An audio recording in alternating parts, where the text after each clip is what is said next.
We can call the meeting in order.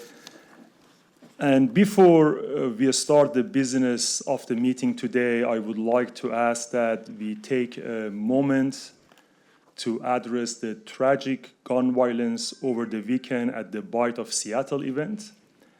3 people lost their lives and at least 4 more were injured, including a toddler.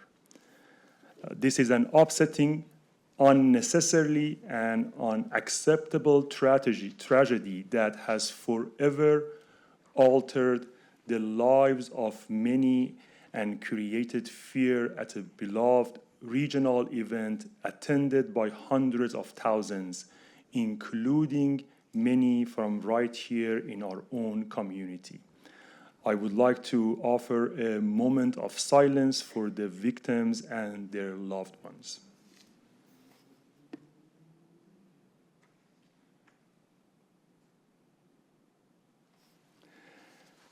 Thank you for doing that with us. Our hearts and thoughts are with everyone affected by this weekend's events. I continue to have hope that we can work together to create a future where this type of tragedy is not longer part of our lives. And now I'm going to welcome you all for being here and for taking the time to engage in the work of our city. We are glad to hear from you. With that, City Clerk, are you ready for the roll call? Yes, thank you. Mayor Malkoutian. Here. Deputy Mayor Hamilton. Here. Councilmember Bhargava. Here. Councilmember Breyer. Here. Councilmember Neuenhuis. Here. Councilmember Robinson. Here. Councilmember Suma-Doria. Thank you. Councilmember Neuenhuis, would you please lead us in the flag salute? Please rise if you're able. Allegiance to the flag of the United States of America and to the republic for which it stands, one nation, under God, indivisible, with liberty and justice for all. Do I have a motion to approve the agenda? I move to approve the agenda. Second. It's been moved by Deputy Mayor and seconded by Councilmember Neuenhuis. Any discussion? All those in favor say aye. Aye. Any opposed? The motion passes. City Clerk, are there any speakers signed up to provide oral communication? Yes, thank you, Mayor. This evening there are 4 pre-registered speakers. So before I start calling names, I will go over a few comments and then a few of the rules. The council does appreciate members of the public engaging and contributing their perspectives and supports everyone's right to express themselves.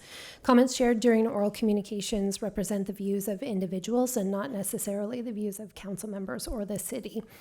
Now, a few of the rules. The total time for oral communications is for a period of no more than 30 minutes, and all topics must relate to City of Bellevue government.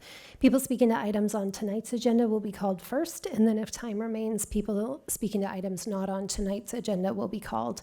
The presiding officer is authorized in both of those categories to give preference to those who have not spoken to council within the last 60 days, or who will be speaking on topics that will come in front of the council within the next 60 days. Each speaker is allowed to speak up to 3 minutes, and only 3 speakers are allowed to speak to any one side of a particular topic.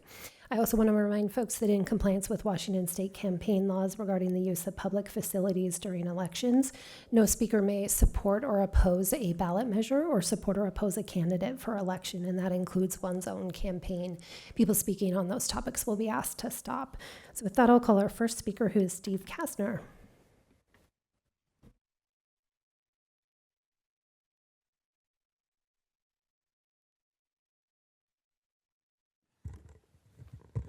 Mayor Mo, members of council, my name is Steve Kasner, the proud president of the Lake Hills Neighborhood Association. It seems like I was just here yesterday. It was back in February to talk to you about all the exciting things that were going to happen in Lake Hills. You didn't have 7 people there then, but you do now, which I'm super excited about. September 17th, we'll go to Bellevue College to hear what our neighbors thought about the NEP process and the voting on the projects that were deemed feasible. But the real reason I'm here tonight is to thank each and every one of you who are supporting our neighborhood association in presence, if you were able to come to the picnic, working at the picnic, or supporting the neighborhood association. But a problem that only you guys can solve is all of the neighborhoods are desperately in need of new folks that you know that we don't know. I've whined loudly to a few of you who are directly connected to Lake Hills, but when I started doing this work 30 years ago, I was one of the youngest, but there were a group of us who got involved, who are still involved. Some of us you wish would quit being involved, but we cannot do that until such time as the 20, 30s, 40-year-olds. I mean, last year, 9 of the people who worked very hard for Lake Hills were over 70. They still want to do. Our bodies cannot do it anymore. So in working with the city and the people that you know who invited all of you or elected all of you to be here, please send them to the neighborhood associations that exist, of which there are many. There are still neighborhoods that are not represented because there aren't any people to build association on top of. You know who all those folks are because you doorbelled every precinct in the city and you met some really cool people. So Great Neighborhoods is coming to Lake Hills. Some of you are on our neighborhood walk. I met a lot of young families that I didn't know, which was fun. And we've created a place where people can come to our We Are Lake Hills website and email the website. Well, I just recently found out that we didn't send those emails anywhere, but they're now corrected to go to somebody in the association. And I have the most people on my board of any organization in the city, and we need 5 to 10 more people. So thank you for all the hard work that you do, and I'm thrilled that you are here today. But the neighborhoods want to participate. We just need some new folks to help us. Thank you very much and have a wonderful meeting. Thank you. Thank you. Our next speaker is Amina Condell.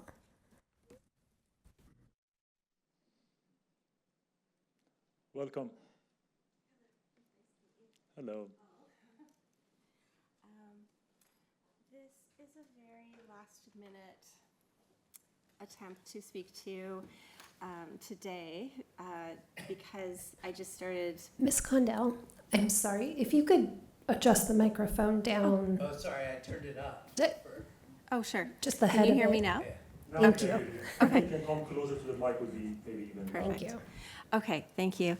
I did not have time to actually create a presentation, and I haven't spoken at a city hall meeting since I tried to save a school a long time ago, so bear with me here.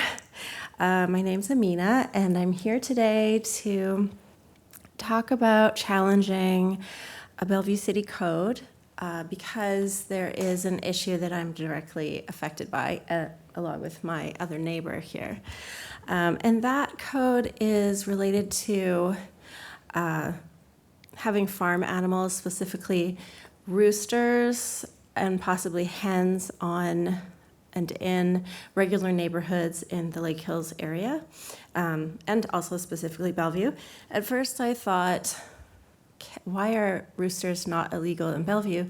And then I thought, well, maybe there's some parts of Bellevue that have large properties and maybe some farmland still, so it wouldn't be fair to maybe say, have roosters be completely illegal in Bellevue. But I came up with a solution, and that is that if somebody in a regular neighborhood who doesn't have an HOA that strictly prohibits roosters in their area, so neighbors don't have any protection and have to go through contacting many organizations to try and stop someone from having a rooster,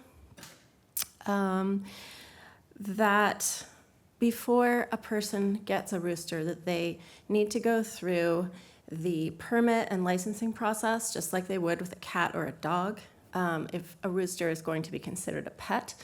The problem that I have is that I listen to a rooster from 5 a.m. to 9 p.m. at night that crows all day long, every single hour, multiple times a day.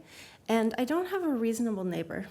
So I can't just approach my neighbor, which I already have, respectfully, but I can't just approach a neighbor and say, hey, your rooster's really bothering me. Could you please not have a rooster.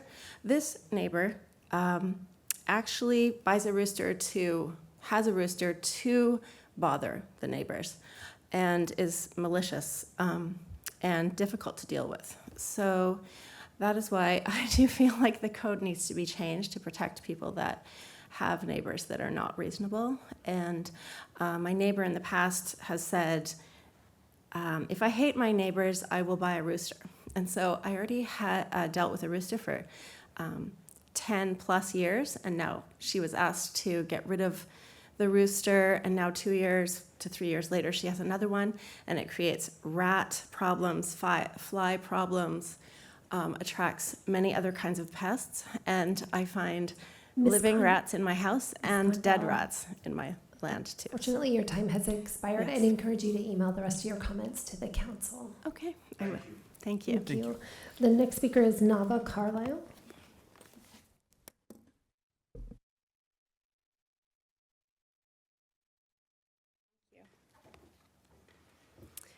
Good evening, Mayor Moe and honored council members. My name is Nava Carlisle. I'm the Government Affairs intern at the Bellevue Chamber of Commerce.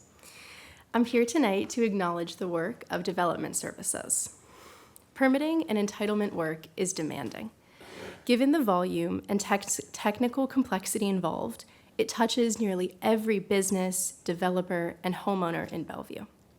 In the first half of this year alone, development services processed over 8,200 permit applications and issued nearly 7,800 permits. Handling that volume requires sustained efforts from staff. We want to recognize Jake Hesselgesser's leadership in this area.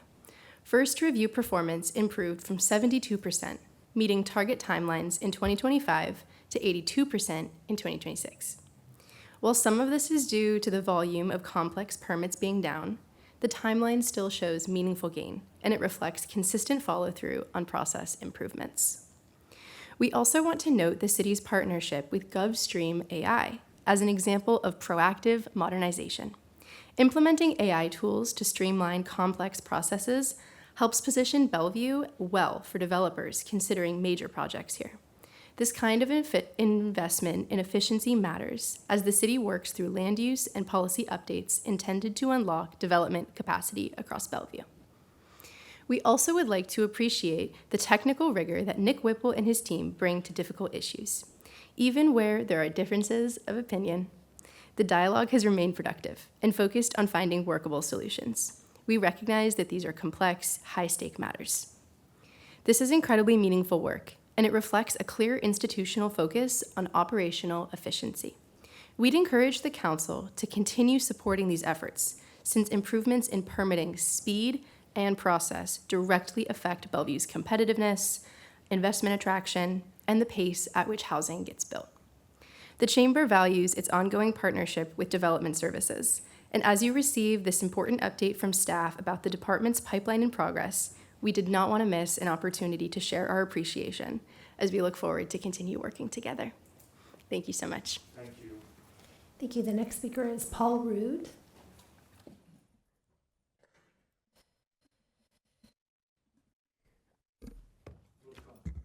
Thank you.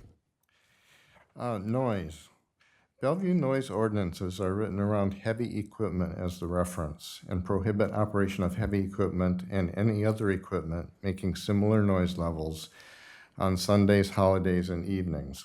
Last year, I prepared for you data showing that small yard equipment makes more noise in excess of heavy equipment, and I explained why this was the case. Leaf blowers noise is illegal on Sundays in residential zoning. Sunday the 19th started out as a beautiful, quiet day in the neighborhood. I planned to read. At 8:30, a yard crew started power equipment. I called the police. I coached Officer Smith on how to enforce the noise as he was unfamiliar with the regulations. I insisted that he go out and address the noise. I measured 81 decibels at the property line, 400 times the limit. The noise stopped briefly, then continued. I contacted my neighbor directly, and the neighbor said that the cops had come by and said the noise was okay. I called the police again. I got a return call from Sergeant Hurley. He said, "We are not going to enforce yard noise." Then he said, "We have warned you not to call in noise complaints." I call in about one noise complaint a year, and only the most flagrant violation. I knew that someday the police might resort to threats and intimidation to preserve their inertia. As a designer, I cannot put equipment as loud as leaf blowers in power plants or industrial facilities. Because the operators could not communicate or think clearly to operate the plant safely, the maintenance personnel could not focus on repair procedures, and the administrative personnel could not concentrate on business communications due to noise inundation. They would all go home at the end of the day numb, irritated, detached, and stunned. Leaf blower noise levels are between industrial and combat noise levels, yet the city thinks the equipment is acceptable in residential zoning where we live, love, sleep, study, entertain, and relax. Have we lost our sanity? As a reminder, I've prepared a red line for you, updating the noise ordinances to make the regulations clear, fair, objective, and effective. Let's the 7 of you, me, police chief, city manager, and one of your lawyers sit in a room, harmonize on the updates, present them to the public, and establish some noise regulation in Bellevue. Thank you. Thank you. Thank you. Our final pre-registered speaker is Alex Zimmerman.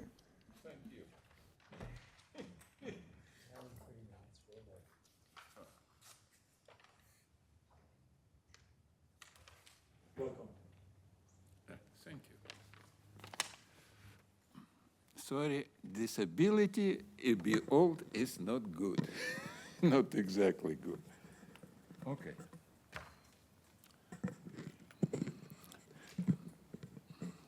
My name Alex Zimmerman. I am president of Stand Up America. Bellevue right now is #1 Nazi Gestapo fascist city controlling by junta. No analogy in America. And I spoke about this before many times. So right now I want to bring you example how this system working, what is you build. Yeah. So Mayor Robinson gave me trespass for 3 years and cut my statement for election last year because I'm candidate against her. This is a pure crime. It's a felony. In civilized country, she supposed to be in jail. Yeah. Yeah. My complaint to Bellevue police, nothing. Bellevue police is not police. It's a Gestapo. Yes, it's my experience. Good experience for 40 years. Second, what is I want talking about decision, what is make Mayor Mo Muhammad. I'm totally complained to police. I have order number of my complaint right now because I 3 times complain about this. You, Mayor, cannot sign all the official document by not legal name. It's a very serious problem. Is this problem need be fixed? You know what this means? When you cannot do this a form in court for change name. It costs only $50. When you don't make more than 200,000, I can pay you $50. I'm poor man, so I have $50. But this is exactly what is you need to do it, because it's a crime, it's a felony. There's not only problem about you, there's problem about this 7 Nazi pig, you know what it means, but is knows this for 4 years and very quiet. When you see the outside, it's okay, but right now you make a decision inside, but not legal name. Is this a felony? Yeah, and I complained to Bellevue police, to this Gestapo, zero reaction. Zero reaction. It's a serious problem what is we have. And another problem, fundamental, what is I talking for many years. 12 years ago, you changed rules only because Alex Zimmerman come and speak every day, so you people can speak only for 30 minutes. You only 10 people. Look right now, place empty. People not believe you because you are crook. You are Nazi, you are fascist. You more dangerous than Hitler, Nazi, and Gestapo, you know what it means. Because Hitler, Nazi, Gestapo don't have constitution for 250 years. It don't have freedom of speech. We have this. So why you broken everything? Can you explain to me? Nobody can explain to me. So you all criminal, all bandita, all Nazis. That's exactly what has happened. Viva Trump, viva New American Revolution, stand up, slave, and happy cow. Yeah, I very appreciate you. I give you this. Okay, that is the end of our pre-register. Mr. Zimmerman, I'd ask you not. Stop here. Please don't be here. That's your first warning. Thank you so much. Thank you.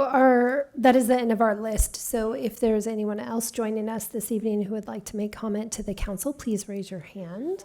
That's your second warning, Mr. Zimmerman. Do not disrupt the meeting. Go ahead, ma'am. Come forward.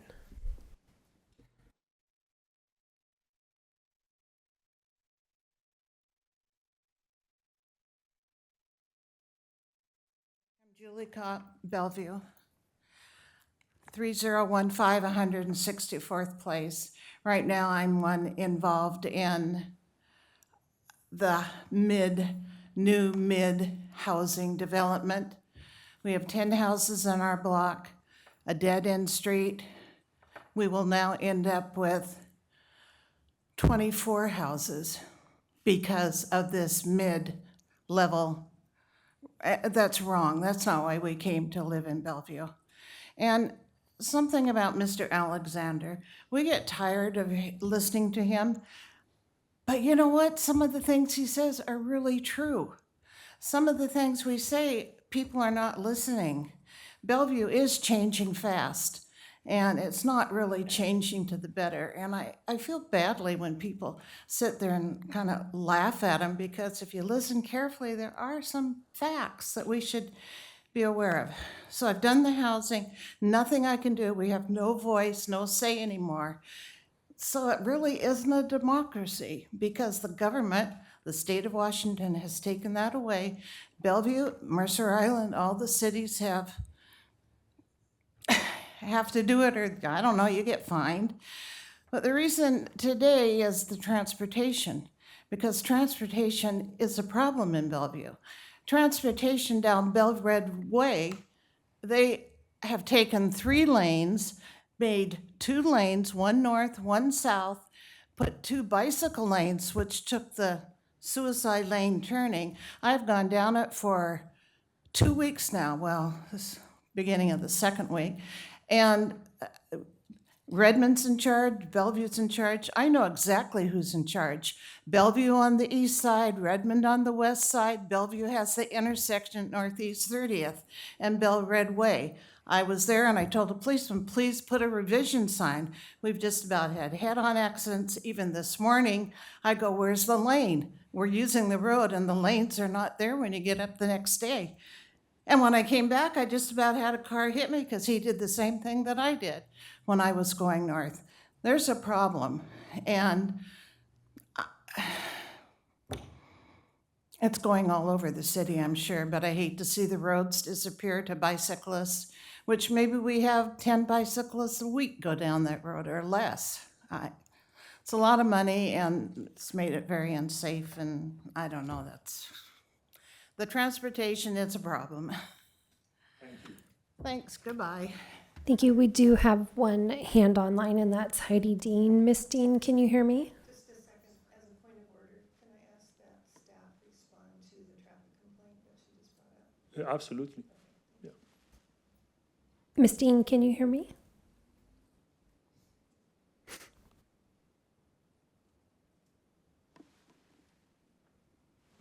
I can hear you. Can you hear me? Yes, we can. Your time begins now. Thank you, Charmaine. Good evening. Sorry, I am stuck in traffic this evening.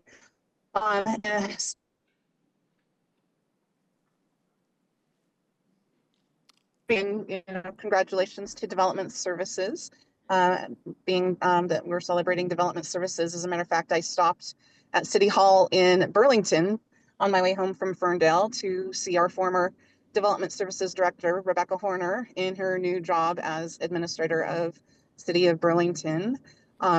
Great little town, and she's doing well. And I don't want to take anything away from Mr. Hesselgesser in the 4 months that he's run Development Services, but also wanted to acknowledge that some of the things that have the improvements that have happened have also been due to Rebecca's work as Development Services Director before that. So congratulations all, keep up the good work. I did want to say, since Lake Hills and Westlake Sammamish are starting on their neighborhood area plans, Leslie Geller would not be able to speak tonight for what's happening with Eastgate. But I did want to ask, that given what we saw with Factoria and Eastgate, that the council makes sure that the staff, when they go to do those surveys at the beginning, and especially about the transportation portion, that they really make sure that it's a multimodal survey, because that did not happen with Factoria and Eastgate. As a matter of fact, any kind of traffic congestion related to cars was left off of those surveys, and it was all about bike, bus, and walking, pedestrian.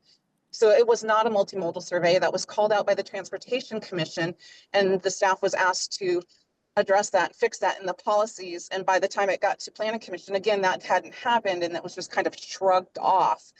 Planning Commission should have addressed that. They did not.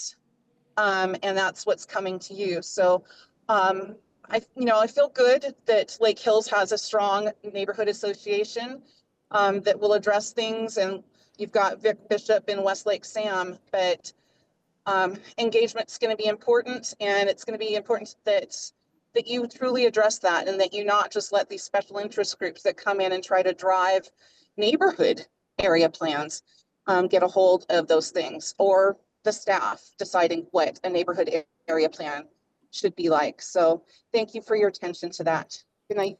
Thank you. Okay, I do not see any additional hands, so Mayor, I'll turn it back to you. Thank you so much. Again, thanks everyone who took the time to share your comments with us. I assure you that we are listening, and we will follow up if and when necessary. Do I have a motion to approve the consent agenda? I move to approve the consent agenda. Is there a second? It's been moved by Deputy Mayor and seconded by Councilmember Neuenhuis. Any discussion? All those in favor say aye. Aye. Any opposed? The motion passes. We have a public hearing. City Manager, would you please introduce that to us? Thank you, Mayor, Deputy Mayor, and Council. Tonight, we're asking you to hold a public hearing that is required related to action that you took in June, implementing a moratorium on detention center siting in Bellevue. Staff is here to provide you a brief presentation just summarizing the issue prior to you considering opening the public hearing. So we have Nick Whipple, our Code and Policy Director from Development Services, and Matt McFarland, from our City Attorney's Office. And with that, I'll hand it over to Nick. Great. Thank you, and good evening, Mayor, Deputy Mayor, members of the council. So we are here tonight, as City Manager Carlson noted, asking you all to hold the required public hearing. Action to adopt this ordinance happened at the June 9th council meeting. So this is a requirement for the process when you adopt a moratorium ordinance. And I'm having trouble advancing the slides here. I don't know, Jacques, if you can assist. There we go. Might have been me. With that, again, the action is to hold the public hearing on Ordinance 6926, which imposed a one-year moratorium on the acceptance or processing of applications for detention centers. For our agenda, we want to touch on the background, just to recall that June 9th meeting, what's included in that moratorium ordinance, and then what's the plan long-term to address this through a code or a potential policy amendment. So starting out first with our background. So as we noted at the June 9th meeting, detention centers have expanded nationwide, including in the Puget Sound region. And we also know there is interest in the federal government in siting a potential detention facility within the Puget Sound area. In response, several jurisdictions in Washington state and in the region have recently adopted moratoriums on detention centers to allow that time to figure out what's the right approach to address this type of use. Matt will walk through some additional background in the moratorium. Thank you, Nick. Good evening, Council. You may recall from June 9th that one thing we discussed, and it's in the moratorium ordinance as well, is there's a gap in the city's land use code and our zoning and land use control ordinances that don't regulate moratorium uses, detention center uses as a specific use. And that can lead to a lack of mitigation because of the intensity and the high occupancy of those type of detention center uses. So the goal with the moratorium is to pause while the city can adopt appropriate regulations for that type of use. And the moratorium specifically, which you may also remember from June 9th, adopted a one-year pause on the acceptance of any land use applications to establish a detention center use in the city or processing any of those land use applications. That pause will give the city time to evaluate and develop zoning and land use controls in order to appropriately mitigate and address the impacts associated with detention centers. And also, if you recall, the scope of the moratorium covers detention center uses as they're kind of defined and identified in the Growth Management Act, with some Bellevue-specific language in that scope also, where we looked at some of the uses that are ongoing in Bellevue to try to make sure this moratorium ordinance does not affect those as well. All right, and so just as a reminder for the council and the public, the Growth Management Act and Code City provisions do authorize cities to adopt moratoriums when a public hearing is held within 60 days of adoption. So that is why we are here tonight. Also, as a reminder, the moratorium did establish a work plan to identify those regulatory and policy gaps around this novel use, evaluate potential code and policy amendments, and develop findings and recommendations for you all to consider at a future date, and then coordinate this work with our existing planned legislative initiatives. So this could be absorbed within our current work planning process without needing additional resources to address how moratorium regulation should look. And our process here, so the moratorium that you all adopted on June 9th will expire June 9th of next year, 2027. Review and development of potential code and policy changes are happening within existing and planned work legislative initiatives. And then an additional public hearing is required if this moratorium was needed to be extended. If, for example, the work wasn't quite completed, then we would assess at that point whether an extension of the moratorium ordinance would be appropriate. Another hearing would be required to do so. With that, Mayor, we'll turn it back to you. Thank you so much. Do I have a motion to open the public hearing? I move to open the public hearing. Is there a second? Second. It's been moved by Deputy Mayor and seconded by Councilmember Robinson. Any discussion? All those in favor say aye. Aye. Any opposed? The motion passes. City Clerk, we are in the public hearing. Yes, thank you, Mayor. There are two pre-registered speakers. So our first speaker is Guillermo Rivera.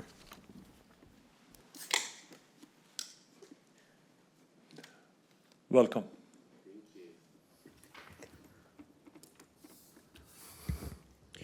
Mayor, Mayor, Deputy Mayor, and council members. My name is Guillermo Rivera, and I'm a community organizer with Eastside for All. First, I want to thank you for your leadership and your work to pass Ordinance 6926, banning detention centers in Bellevue for 1 year. That was an important step for our communities. Deeply appreciate the council taking action. At the same time, our communities continue to experience tremendous stress and fear because of the ongoing ICE activity in Bellevue.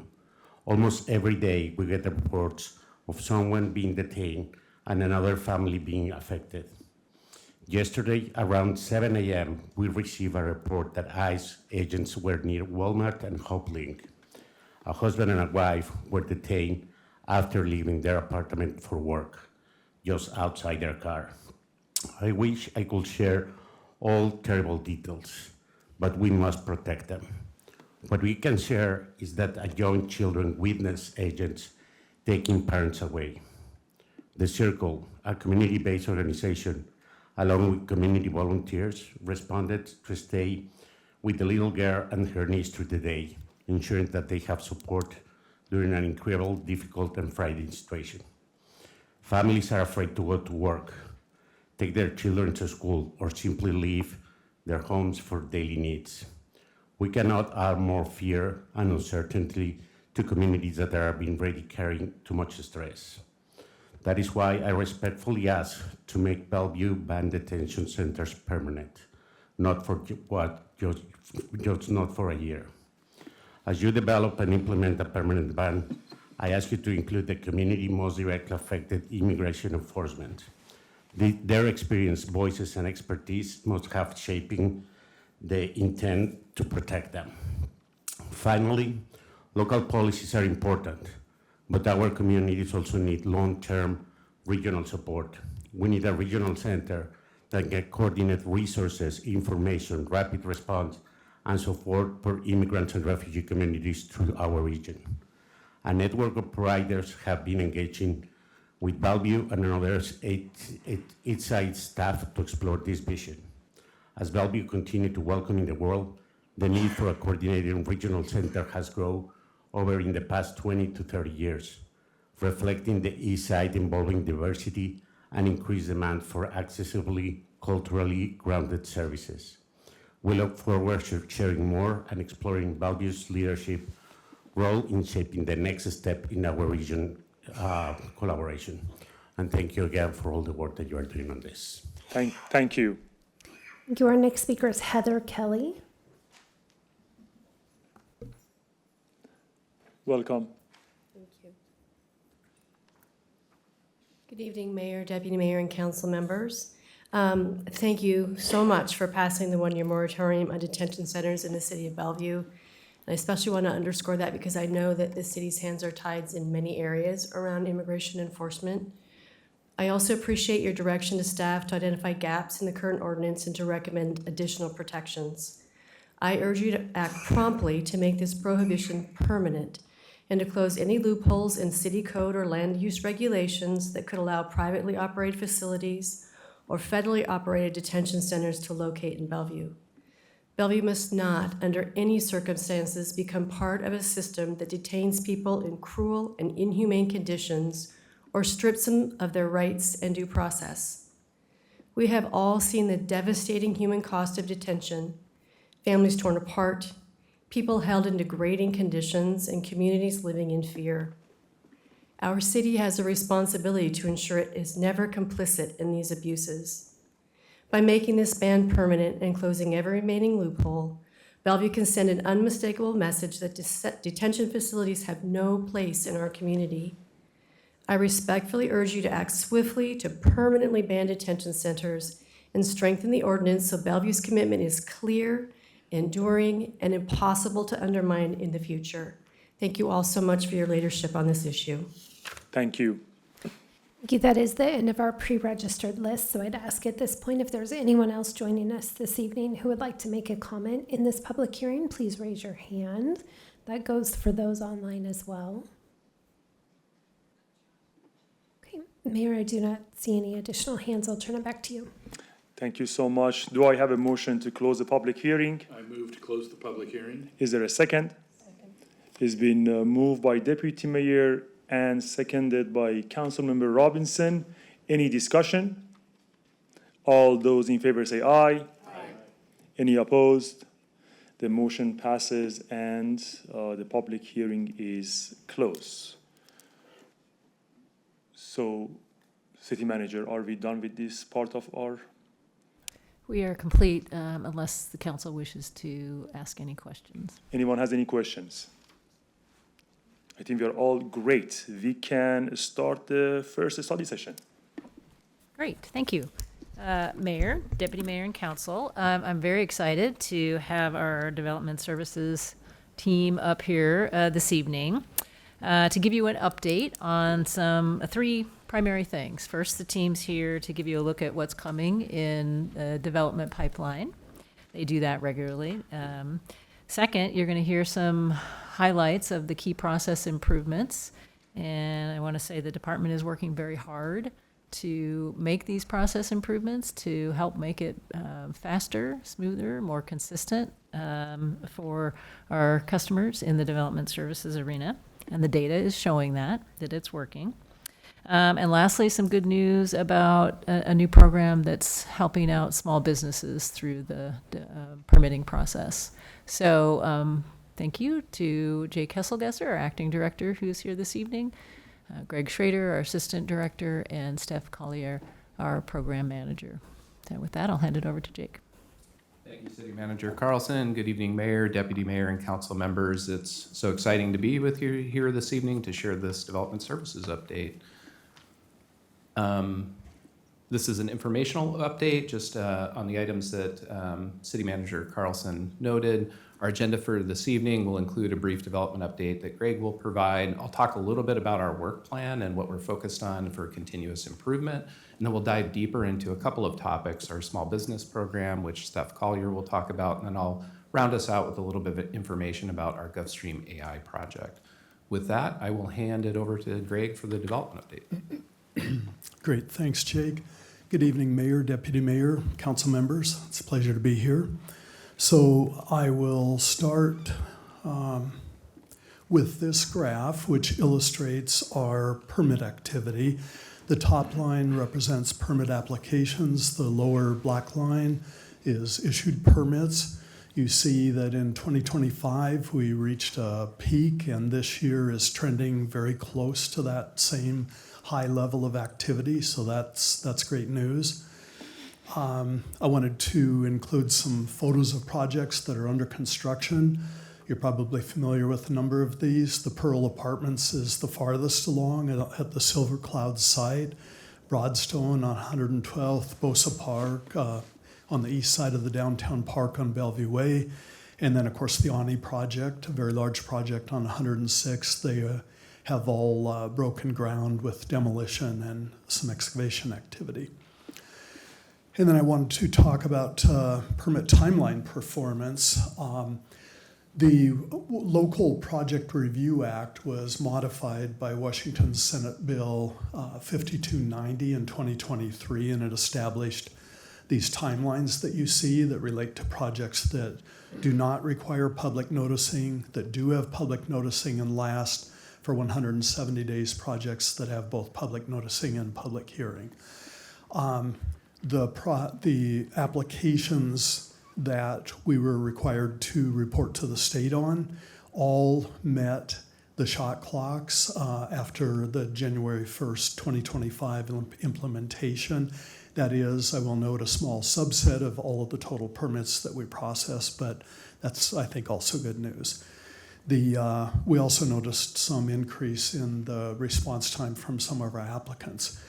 I'd like to highlight what we call first review decisions. Our goal is for 80% of those decisions to meet the established targets. There's more information in the agenda memo about the targets and the types of projects that those apply to.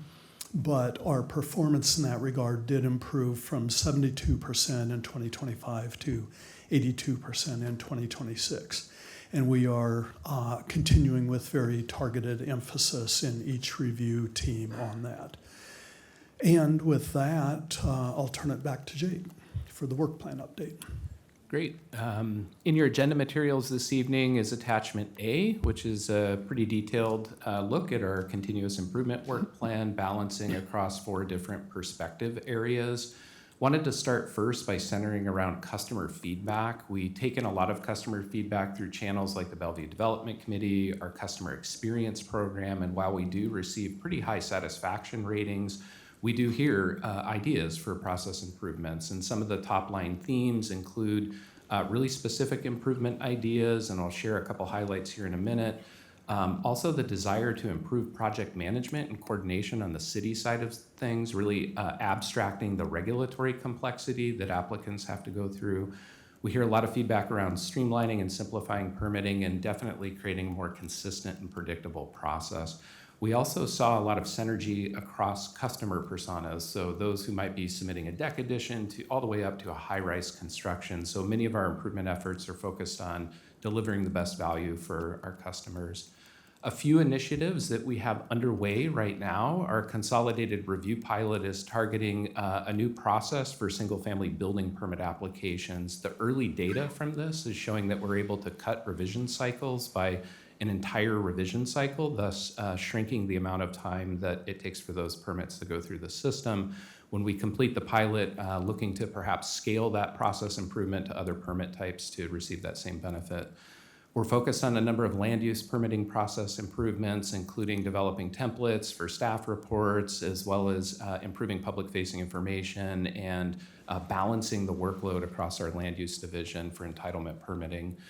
We've hired an outside consultant, Matrix Consulting Group, to come in and do kind of an internal audit and needs assessment for us and develop a customer service training program. So this is really investing in our workforce and helping them develop the competencies and skills that they need to be successful in navigating a highly regulatory complex environment while delivering good customer service.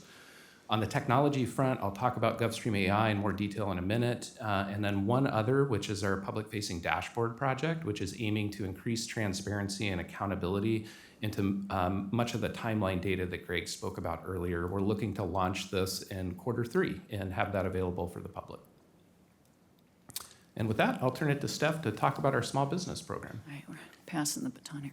It's great to be here tonight, Mayor, Deputy Mayor, and council members. Last time I was at council, I think, was about 20 years ago, so it's nice to be back in the seat here. If I had one picture to share with you about our new small business program and development services, it would be this one, because it illustrates teamwork, coaching, and empathy. In some ways, this little leaguer is like our small business customers. They are so energized and eager to learn, eager to open their business. They're very optimistic, but they don't necessarily know about permitting. They need a coach. And what do we know about a great coach? A great coach helps us understand the rules. They help us walk through each step. They don't necessarily go to bat for us, but they make sure that we have everything we need to succeed. And that is precisely what this new service is for our small business customers. We want our small business customers to have the confidence to know what to expect, that they have clarity, and that we care about them, that we care and value that they have a successful project. So it's been a blast to have this program and to be able to build it out. What it looks like from an operational standpoint is this essentially a customer journey, and it really captures the first call to the grand opening. We have partnered with Economic Development. Yoshiko Ueda is our small business analyst. She essentially greets our small business customers and ensures that they not only receive these services, but other services that the city and or region may offer our small businesses. She qualifies them, and the way we qualify is that you have fewer than 25 full-time employees and you make less than $5 million in annual recurring revenue. Once Yoshiko meets with them, I take the baton and I really work with this customer one-on-one in a personalized, dedicated way. The theme here is that this is very proactive. We have never worked with our customers in the pre-lease phase of their journey, so we are really there to help them and their real estate broker find a location that they can afford, that they understand what it's going to take to remodel that tenant space. Then once they find a location, we work with them and get them ready for the next leg of the race, which is essentially the permit review process. Before they apply, we make sure that they have all their answers squared away. Then when they're ready for construction, we do it all over again and prepare them for inspection. We have had great success so far, and we wouldn't be here at all without a great team. Internally, we have numerous cross-departmental partners who have helped us along the way. Within development services, we have dozens of staff who have essentially raised their hand and said, Steph, what can I do to help? Mini City Hall, we now offer office hours every Wednesday for walk-in customers to come join us and ask questions about small business services here in the city. Economic Development has indeed been a key partner for us, helping us build these services and get the customers to us as soon as possible. Externally, we also have been on the streets of Bellevue, forging partnerships with real estate brokers, small business bankers. The Chamber of Commerce now offers a small business discount on your membership. The Bellevue Fire Foundation has a starter kit for small businesses as well. And all of this to say that everybody is in the corner of the small business owner in Bellevue. We have had 6 months of data so far, and what the data is telling us is something we did hypothesize, that early engagement is really the way to go. The sooner we can work with our small business customers, the better. Diversity is real. The demand is also real. Each small business customer comes to us from different backgrounds, different experiences, and different exposure levels to the permitting process. But I can also say that those proactive services have been really key for us. One of our small business customers came to me mid-review during the review process. They are opening Taste Buds Kitchen in Kelsey Creek Park. They should be open, or Kelsey Creek Plaza. They should be opening sometime in the next month or two. We started working with them during the inspection process, and this is the sentiment that Connor and Marta shared with us about the services. Our first international customers, Esther and Attila, Yoshiko and I actually met with them before they even landed a real estate agent, so that was very proactive. They are relocating their bakery from Budapest to Bellevue, so look for that bakery to open sometime in 2027. Attila is an award-winning and internationally known chocolatier, so it will be a really wonderful thing to see them open their shop in Bellevue. And I'll hand it back to Jake. Great. Thanks, Steph. So to conclude us, I wanted to talk a little bit about our GovStream AI project, which has drawn a lot of attention from not only the council, but the public, the region, and even nationally. We have been focused on permit acceleration, and the approach that we've taken with GovStream is really a holistic approach, partnering with our IT department and their staff who come here to City Hall and sit with our staff to understand the process and develop tools that really aimed at each phase of the process. So starting first, this graphic shows permit inquiries on the left-hand side. That's when people are asking us questions before they even file an application, the actual application process. We have aspirations of moving into plan review and inspections and code compliance after our first phase here. What we've deployed so far under permit inquiries is their product called Permit Guide, which is 2 AI assistants, an email assistant and a chat assistant. Each one of those is highly trained and integrated with our city system. So think about permit tracking system data, public records, GIS, all of the city codes, so that we can surface information across multiple different systems in a very quick and efficient manner, thus drawing down on the time that staff have to take to handle those permit inquiries, always keeping a human in the loop under each one of those.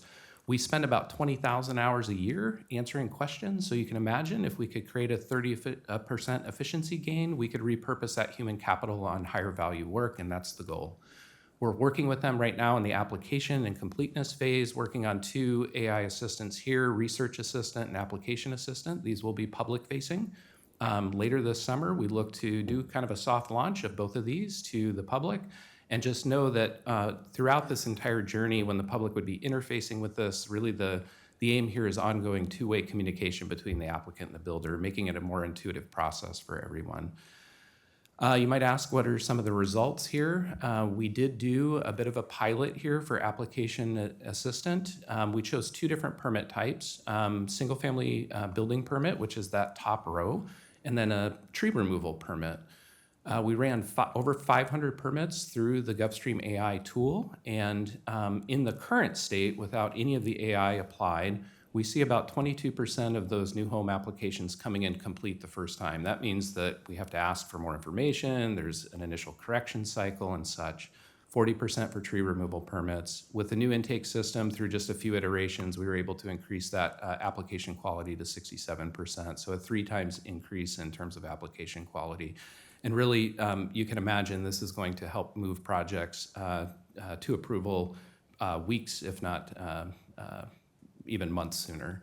So what's coming here in the future, the public launch that I mentioned, which will be a bit of a public preview working alongside mybuildingpermit.com and our other systems. We're not looking to replace anything at this point, but also looking to expand that intake guidance as we gain experience in these 2 permit types and begin to scale that to perhaps other permit types.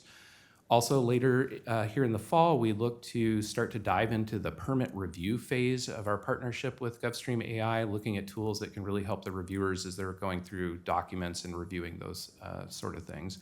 And really the payoff here again is moving Bellevue permitting from things that take months towards weeks and even days in some instances. So with that, that concludes our presentation. Again, information only. Happy to answer any questions, take any comments that the council may have. Thank you so much, Jake, Greg, Steph, nice seeing you. And also I see Tony on the back end and Nick, thank you for the whole team.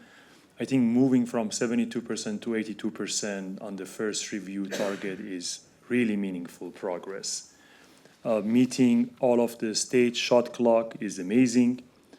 The small business programs warms my heart.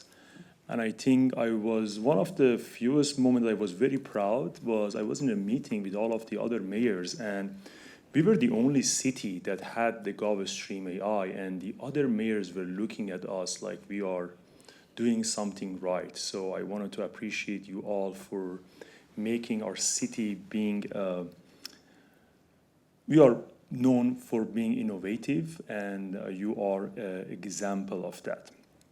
The other thing that I really appreciate when I was looking at the work plan was we are not just thinking about the speed, we are thinking about being predictable and also consistent from application to permit. So just want to say thank you. On that note, we start with Councilmember Robinson. Thank you, Mayor. I agree with what the mayor just said. This is so gratifying to hear the results of, and I just want to thank everybody involved. I hear it from other cities and people who are applying for permitting right now, and everybody sounds very positive with all this change, so thank you. I just had 2 questions. I've had at least 5 designers reach out to me about wanting to have a small business here in Bellevue where they can showcase their fashions, and they're kind of starting with very little funding. And so just trying to figure out how we can support that style of business, maybe finding older shop fronts or temporary shop fronts for them to use. I don't know what the answer is, but I would love if you could get back to me on what the options are for those individuals. And then we saw in New York the success of these pop-ups and having an area where people can do that. So I'd really love to hear from you someday what we can do to encourage that and support it. Happy to get back to you with information. I will say the next leg of the journey beyond the small business program for staff here is also to help us activate public space and that sort of thing. So we're beginning to work with our community development department on how we might do that and streamline those type of activations, so which could help with some of the pop-up stuff that you mentioned. That'd be great. Thank you. Thank you so much. Councilmember Smadaveri. Thank you for the presentation, and good to see you again, staff. I just want to give a couple praise, because as soon as she was put on the ground, we had a meeting right away, and she reached out to talk to brokers, just ready to go. So I really appreciate you making a huge difference, because I think that when you all work together, removing the uncertainty and unknown, when you invest majority people's capital into a space, it takes a lot of effort, right? And then because the city is really prioritizing that, it makes this place so much more attractive to invest. And I love, can I just, let me see. Yeah, I think I have only 2 questions about the slides. The one of the slide 10 is talk about customer service, the workforce training part. Can you give me an example? Like, is that like a training, upscaling the skill set so they can external facing the customer, answering question better? What type of program are we thinking about? Yeah, so this is good question, council member. This is kind of a multifaceted thing. The first phase here is the consultants helping us kind of reinforce some of the standard operating procedures that we have today, and also identifying where we have gaps. So some of the things that we deal with include conflicts, managing through conflict, enforcing regulations is kind of fraught with that. So how do you handle that with care and empathy and work with the customer to find a solution and get to a yes? The initial answer might be a no, but how do we get to yes? So that's really that kind of mindset. We're also looking to embed this in our ongoing onboarding program. So when new staff come in, this is not just a one and done type of program. And then beyond that, they're looking to help us develop new standard operating procedures, perhaps that we don't have today. So yeah. I think that's great. And I believe that the first initial interaction, first impression is everything, right? So when people are asking for help and they feel they can be heard and respected, also we're eager to help, they're always most likely going to come back repeatedly to make the process more, and giving really great feedback too. My next question is about, there's a slide talking about there's a diversity of the small business coming to town, which is so exciting. Thank you for bringing great chocolate to town. That's amazing. I do have a question about if when small business, every space could be different, right? And then every industry could be different. If there's something that we haven't seen before in design or process or how the HVAC is built, what does that look like so we don't delay the whole process still moving forward, even it's something like we have never seen before in the building design?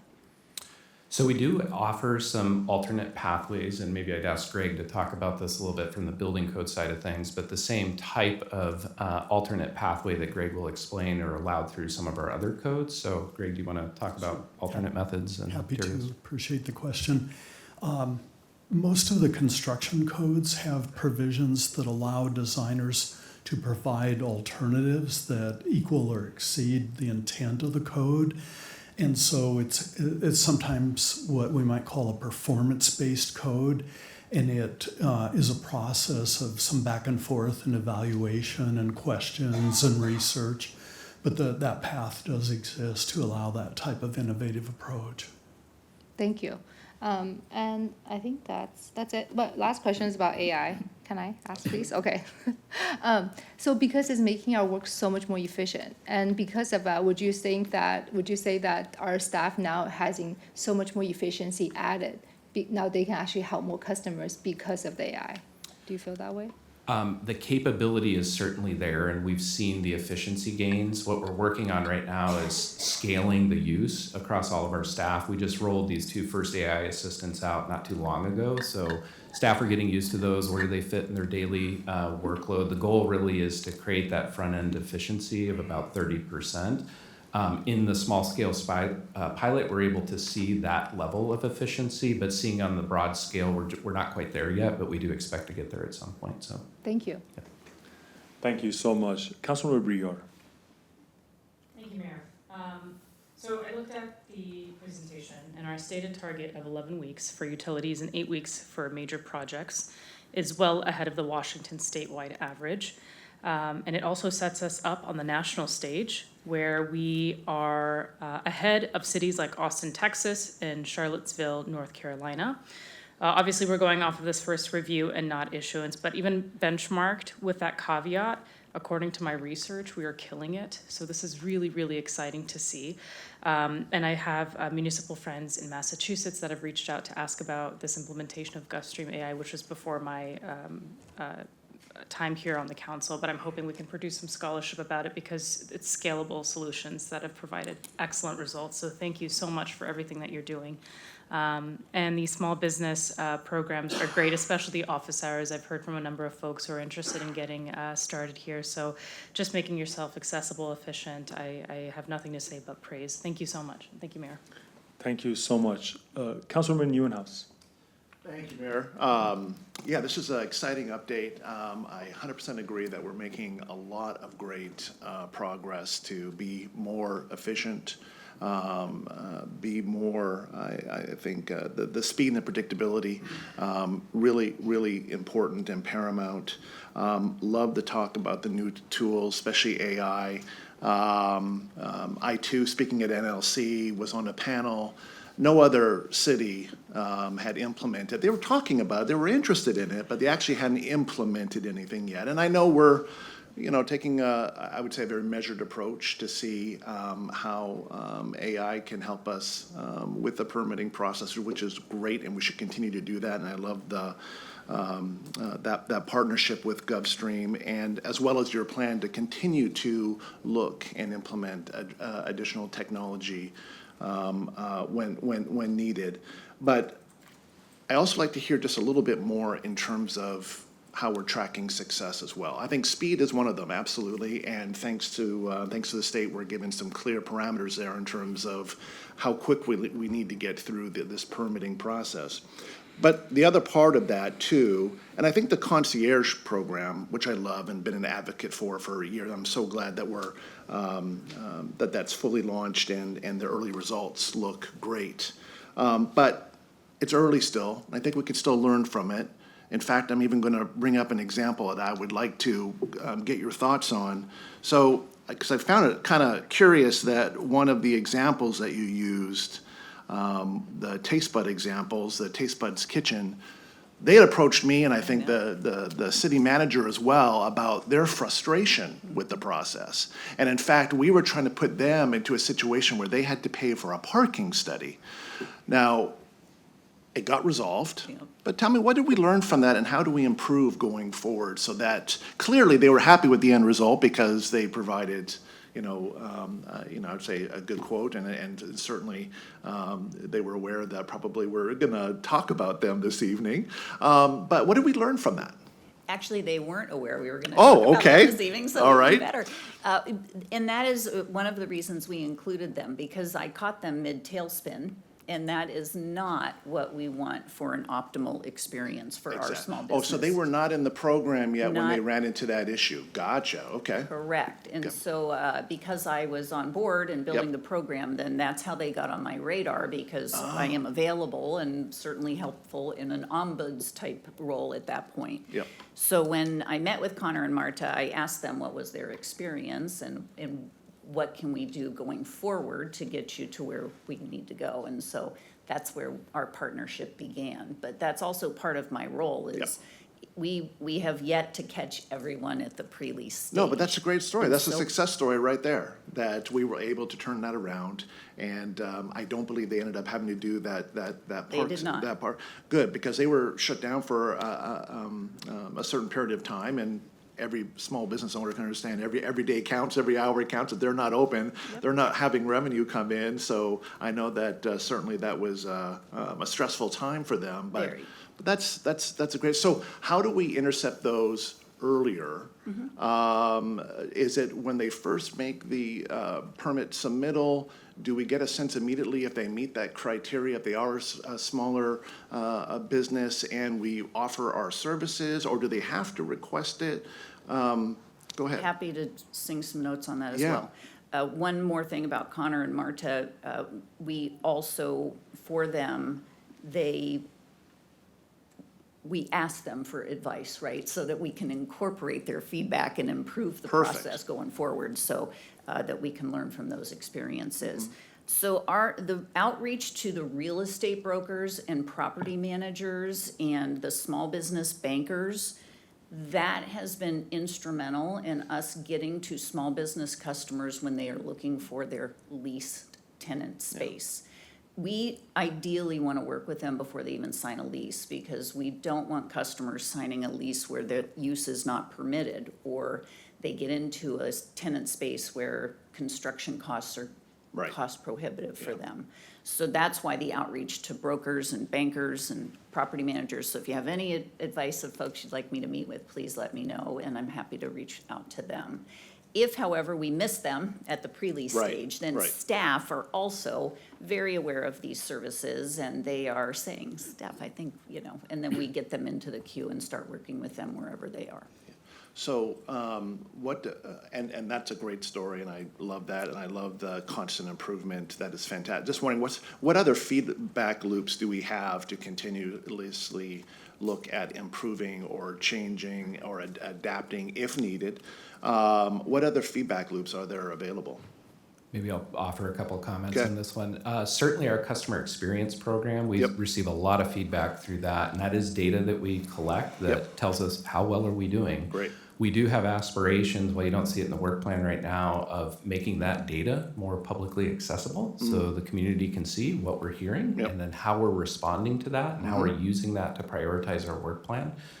So that's one way that we get feedback. Certainly we hear it from staff too. So from an internal perspective, they're the best equipped to understand where are those rub points and how do we resolve those. So concepts like really good project management, single point of contact, things that we're trying out with our small business program are showing really good success. That consolidated review pilot that I mentioned, part of the success on that is we have a single person orchestrating all of the review comments and dealing with the applicant. So those are concepts that are coming from real feedback loops and that we're deploying and then hoping to iterate and improve over time. Do they have an opportunity to rate the quality of customer service that they received? They do, and I'd be happy to provide you with our survey comments or questions that we provide to applicants. And Okay, fantastic. And what is our goal for that? We target 80% customer satisfaction, so that's either satisfied Across everything? across everything, Okay. or very satisfied. Okay. And I think we're at about 82% right now, I want to say. So Gotcha. Similar to the timelines. To the timeline, yeah, I was gonna say, that's not bad. Okay, all right, great. Well, I look forward to that number continuing to go up and improve, and very excited about this moving forward. So thank you for all your work. Really appreciate it. Thank you so much, Councilmember Newhouse. Councilmember Bargava. Yeah, thank you. Really great presentation, a lot of optimism, great work across the board as well, small business support or permitting improvements, the data is telling. So really appreciate that. Let me start with just a couple things on the small business piece, which I think is really great. I love the idea of a concierge program. I like the idea of proactively also doing work. One question I have on that is, one of the biggest challenges that folks talk about when they think about a small business is understanding, is it feasible? Can we do something? If I do something, I can do many things. What should I be doing? And they come with choices. Do we have anything like that in the concierge program that understands Bellevue's demand curves on small business opportunities? And do we put that out in some way? We have a small business development center. He's an advisor, Dio, and we partner very closely with him. So he has one-on-one consultation meetings with any small business. This is a no-cost service. If they have even an idea, he will meet with them and help them understand the market, what a business plan requires, etc. So we partner with him when we see small businesses come across we refer them to him. Yeah, I think that's great because if folks come in, like economic development will bring in likely successful small businesses to come and flourish, which I think is really great. But then organically growing small business opportunities within the city will be a really big win. So I bloody applaud you for doing that and encourage you to grow that further. On the permitting side, one question and one sort of thought that I wanted to share. Question is, it's really great to see the data. So when we think about the parameters, it's cost, quality, customer experience. But in the public sector, in the way we work, we have to think about access and equity as well. So clearly defining metrics around those pieces of how we look at each of them, I think would be really important. Councilmember Newhouse was pushing on the quality metrics or the CX metrics. I think it'll be really great, when the next time we see this, to see beyond the productivity and time reductions, but also to see the real measurable metrics and outcomes on the CX and potentially on how we're making sure that these tools are accessible and easy for everyone to use. The question I have is, how are we accounting for mix of projects? Because I know we've seen a lift in the productivity and outcomes in terms of meeting shot clocks and all of that, but the change can happen year on year in the types of projects you get in. And do we slice and dice in that way? And are we sure we're accounting for mix appropriately? So if I understand your question correctly, Councilmember, I think you're talking about the complexity and the scale and how do we resource for that and deal with the ebbs and flows? And how do we make sure that our rate of improvements are accounting for that change as well, so we're confident that the rate is as good as it gets? Great question. So it's not an exact science, but we have a pretty good methodology in terms of the way that we forecast development activity. We look at economic indicators during the region, partner with our finance and asset management department to understand what's happening with the broader economic trends, and then we develop a forecast each year, which we're usually within a couple percentage points of. And that forecast goes all the way down to the individual project level, so the actual permit types and the amount of time that we spend on that. So we have a pretty good idea of what the data is telling us. We also resource with not only internal staff, but also outside consultants so that we can kind of shave the peaks off of workload as things are coming in the door. And we might be going through a staffing change or turnover or trying to fill a hard to fill position. So those are a couple of ways that we kind of account for those things. Got it. Last comment really, as you think about your next agent beyond the readiness check and the other things, you go into your research for staff, I think one of the things you could consider looking into is something that I've seen Seattle do really well, is that they have I'm trying to remember the name, I think it's called Bluebeam, which they use, which essentially creates a centralized repository of comment collection across teams that really simplifies this process for them and has improved productivity significantly. I don't have to say that's the vendor, but I'm just saying that those are the kinds of opportunities beyond just an agent that might be worth looking at. Appreciate that feedback. Thank you so much, Councilor Bargava. Deputy Mayor Hamilton. Thank you, Mayor. Thank you for the presentation. Thank you also for all the hard work that you and your team have done to make development services increasingly more customer-focused. I think the results speak for themselves, and they're really quite impressive. Just a few questions here for you. Just kind of digging into this, I'm curious, what are the main factors contributing to the current high volumes of permit applications and issued permits? Great question. So last year we saw the high applications really underpinned by single family, so new single family and some of the new middle housing typology, and also single family reinvestment. That little bit of a dip that you've seen this year is a result of the residential market on the single family front, where we haven't seen quite as many of those applications come in. We are seeing more of the major projects move out to construction right now. I think we've issued over, gosh, I want to say $600 to $700 million in construction valuation already this year. Great share at a few of those projects. So starting to see, not that economic conditions are perfect, but some of those developers moving those projects out to construction. So those are a few of the trends that we're seeing in the data. In the agenda memo, it's stated that amongst other things that the pace of permit applications is being driven by investments in new single-family housing, residential reinvestment projects, and new applications stemming from the Wilburton Vision Implementation Land Use Code. And I'm just curious if you could provide some context regarding Wilburton and why the LUCA has been so effective at spurring growth. Well, certainly the Wilburton LUCA has brought in a number of new applications under the Catalyst program. So we filled up that Catalyst program very quickly. And obviously that was a policy decision that the council made to bring in that multifamily housing during tough economic conditions. So certainly that collaborative process and developing the recommendations with stakeholders, the Planning Commission and the council really led to that being a code that brought in those new applications fairly quickly. I think we've seen now about 700 of those units now file for building permit applications. So it's not just the entitlement phase. We're starting to see a few of those actually move into kind of the construction permitting phase.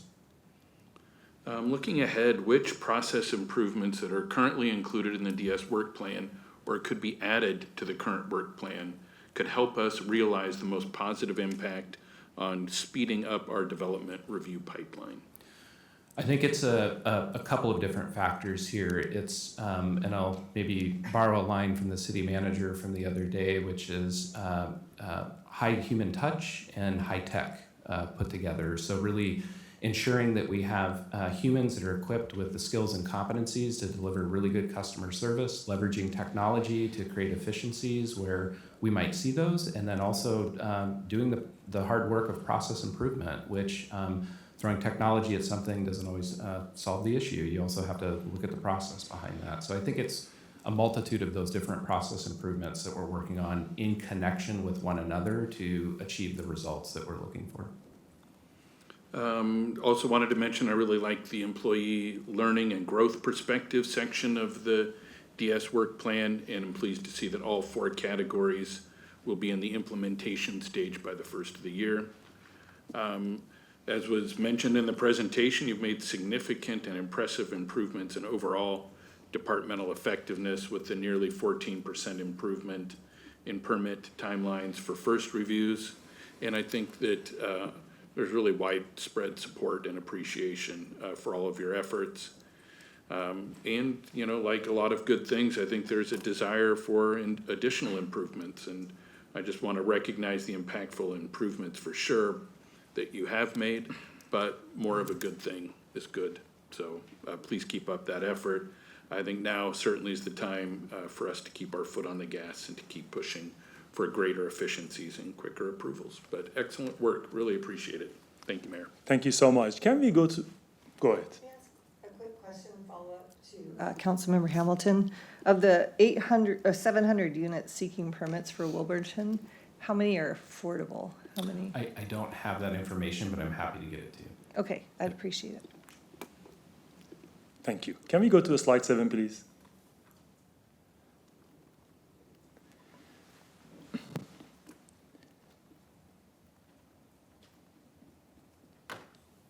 Again, the numbers looks amazing that we are meeting all of the shot clocks.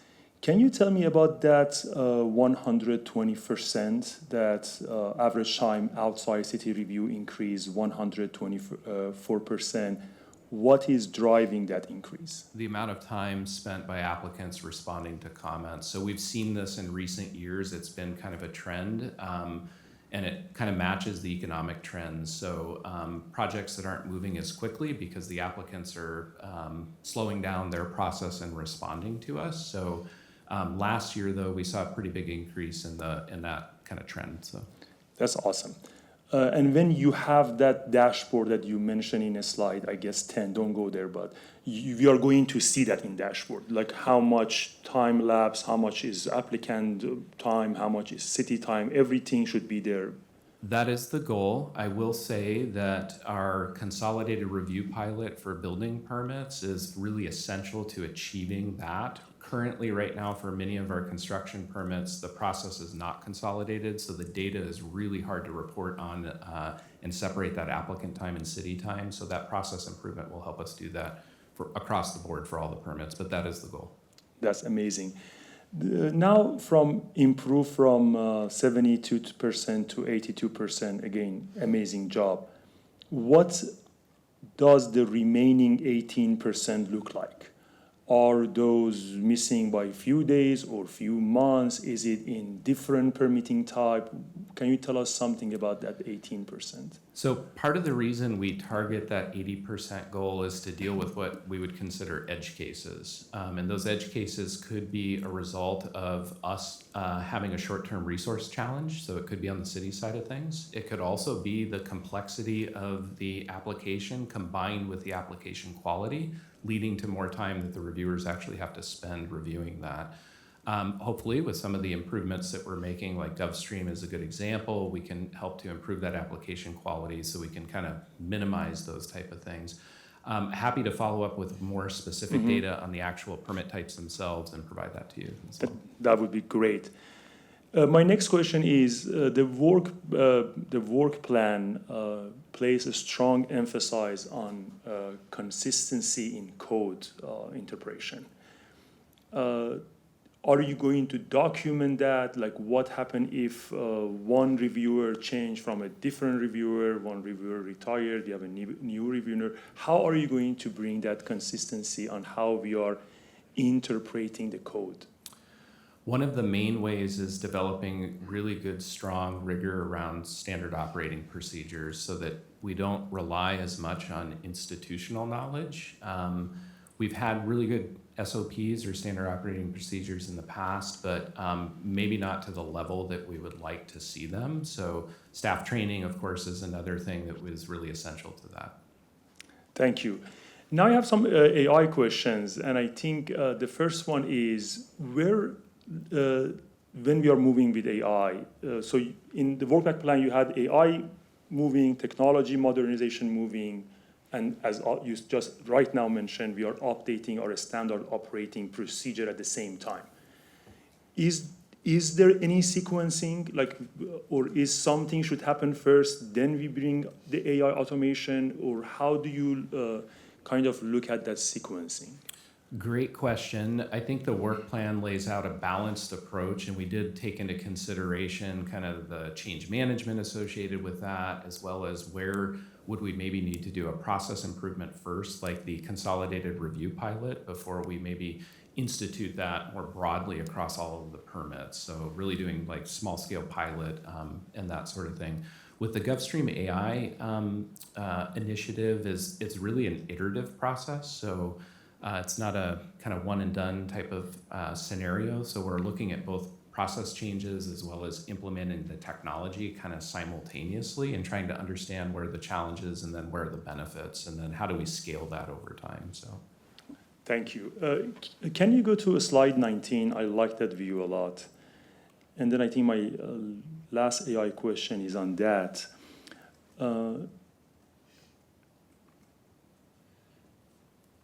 So we did permitting inquiries, and you have two permit guide and some chat assistant. Then we are at the application completeness and document quality.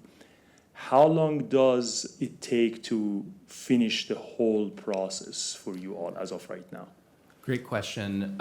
Currently, right now, in our partnership with GovStream, we've covered the permit inquiry bucket, application, and the plan review bucket. We do have aspirations to think about how do these tools benefit our inspection staff as well in the future. I would cast this as probably a 2 to 3 year transformation project. We will be rolling out these tools, the application completeness tool, and then hopefully the plan review tool, maybe by the first part of next year. So it's going to be a very iterative process where we're rolling these out and then learning and adapting over time. Very similar to the way we approached paperless permitting. That particular initiative took 20 years from vision to actually realizing. This is going to be much faster than that. That's awesome. Everything is fast these days. If you, again, I am talking about the quality that we do everything in the city of Bellevue. If you wanted to keep that quality, doing it very well, is there anything that you think you can do, we as a council can do, the city staff can do, that these 2 or 3 years become 1.5 to, again, I don't want to put numbers, but become faster?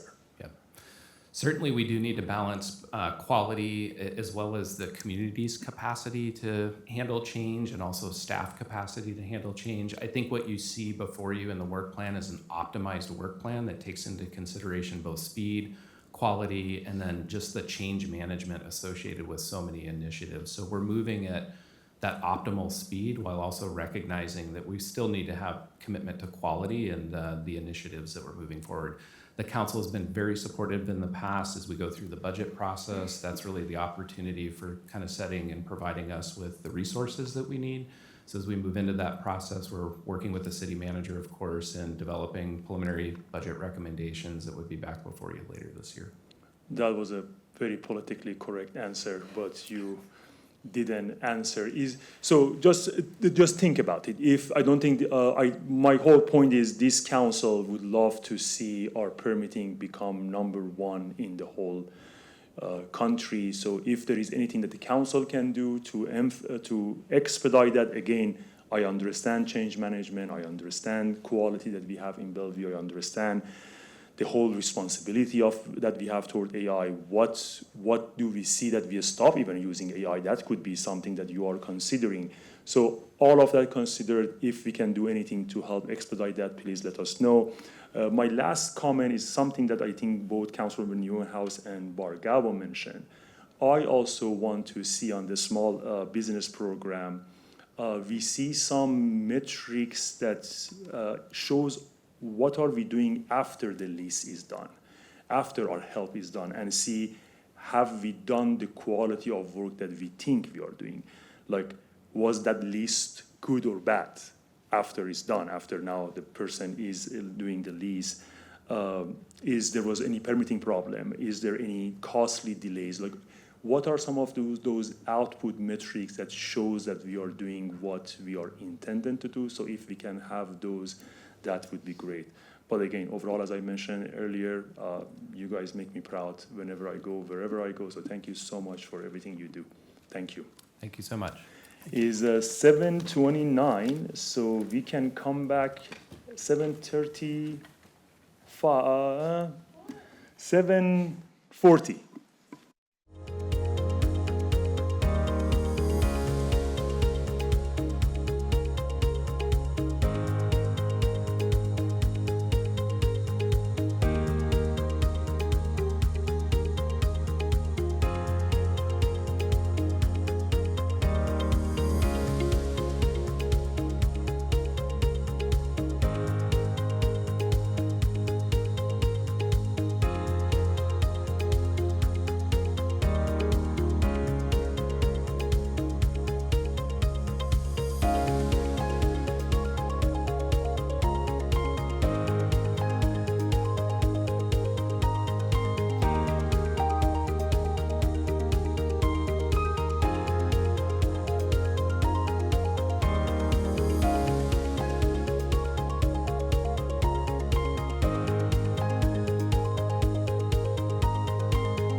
Great. We are back and we have our second study session. City Manager, would you please introduce the topic? Thank you, Mayor, Deputy Mayor, and Council. Tonight's study session is on the Great Neighborhoods Program. That is a link between our comprehensive plan and neighborhood planning, and it allows the communities to engage in planning that helps shape their future. Staff is here tonight to ask you to initiate the next two neighborhood planning efforts for 26 and 27. And with us tonight, we have Tara Johnson, our planning director, and Zachary Lucan, our senior planner from Community Development. And I will hand it over to Tara. Thank you, City Manager Carlson. Good evening, Mayor, Deputy Mayor, Council members. Community Development staff are very pleased to be here to present and start discussion with you on our next iteration of the Great Neighborhoods Program. So tonight, as City Manager Carlson mentioned, we're requesting Council to consider providing direction for us to initiate comprehensive plan amendments to update the next two neighborhoods based on prior Council direction. So that's Lake Hills and Westlake Sammamish, as well as confirming future program iterations. So tonight, we'll start off, provide some background on the Great Neighborhoods Program. We'll also talk about the overall neighborhood planning process, which some of you are familiar with. We'll talk about the proposed scope included as part of the plan update, and then our approach to community engagement, and then finally conclude with requesting Council direction tonight. So some additional context. So Bellevue's comprehensive plan is really divided into two volumes. Volume 1, which covers citywide policies, really serves as our guiding document. It provides guidance for both capital facilities as well as general policies about how the city grows and develops over a long-range timeline. It also really reflects the community's values and also provides direction on how we plan for jobs, housing, and growth. Volume 2 includes our neighborhood area plans, and they're really intended to implement a lot of our policies and goals that are contained in Volume 1, but at a more local scale. So with that, I'm going to turn things over to Zach. He's going to walk through the majority of the presentation, and we're going to start off with talking about some of the program goals. Thank you, Tara. So the primary objective of the Great Neighborhoods Program is to develop neighborhood area plans that are relevant, community-driven, and reflect both citywide and local priorities. We conduct this planning process collaboratively, engaging residents in a meaningful way to ensure that their input shapes the outcomes. Beyond updating plans, this program seeks to expand community capacity for leadership, fostering a sense of ownership that extends beyond the planning process. By aligning these plans with the city's comprehensive plan, we ensure that they support broader citywide goals, as mentioned, like housing affordability, equitable growth, and enhanced public spaces. And just a couple examples of how these plans had resulted in some real-world outcomes and are informing future projects is that they are informing our current parks and open space plan through our engagement through the Eastgate and Factoria process that we're conducting right now. And this is also supplementing some of that more citywide engagement that the Parks Department has been doing by getting these local insights through concept maps and policy. And then the neighborhood area plans also help Bellevue meet requirements for countywide center designations, so strengthening the city's eligibility for regional transportation funding that supports future infrastructure investments. So as you know, Bellevue is made up of 16 neighborhood areas, each containing several smaller communities, creating a diverse and dynamic city fabric. In 2018, Council initiated the Great Neighborhoods Program to enhance these areas through updated neighborhood plans. And strong neighborhoods are really the foundation of Bellevue's quality of life. They play a crucial role in building an engaged community and social capital. Since the program's inception, we have completed neighborhood plans for Northeast and Northwest Bellevue, Newport and Crossroads, and again, we look forward to bringing the draft Eastgate and Factoria neighborhood area plans to Council this fall for review.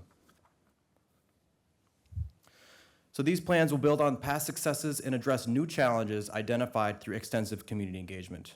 Through the previous plan iterations, Staff have learned that community really wants more substantive outcomes in the neighborhood planning process, and will continue to implement some of these improvements relating to urban design through new mapping and visualization tools, through community engagement and enhanced collaboration with community groups, and through the plan development process and closer coordination with subject matter experts from across the city.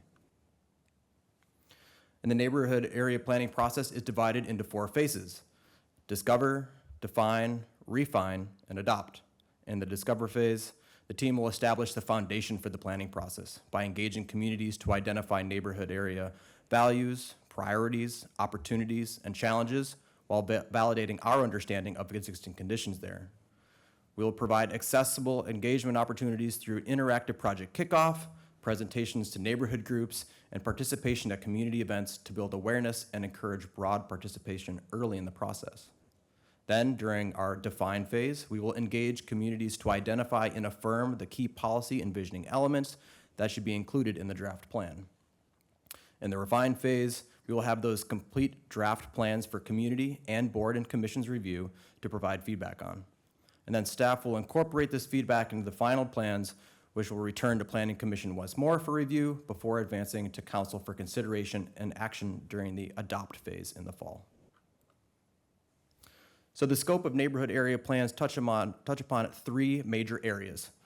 The first is the full update to the neighborhood area plan and any remaining portions of former sub-area plans to be consistent and supplement the citywide policies in Volume 1 of the comprehensive plan around topics such as land use, transportation, parks, climate, and the environment.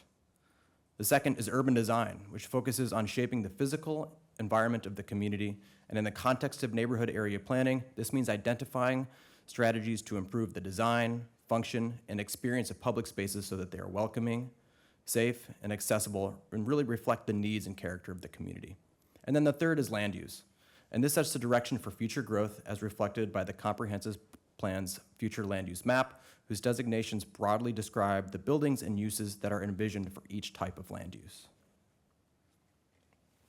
And the neighborhood area plans themselves are organized into subsections that provide updated policy on enhancing different neighborhood assets.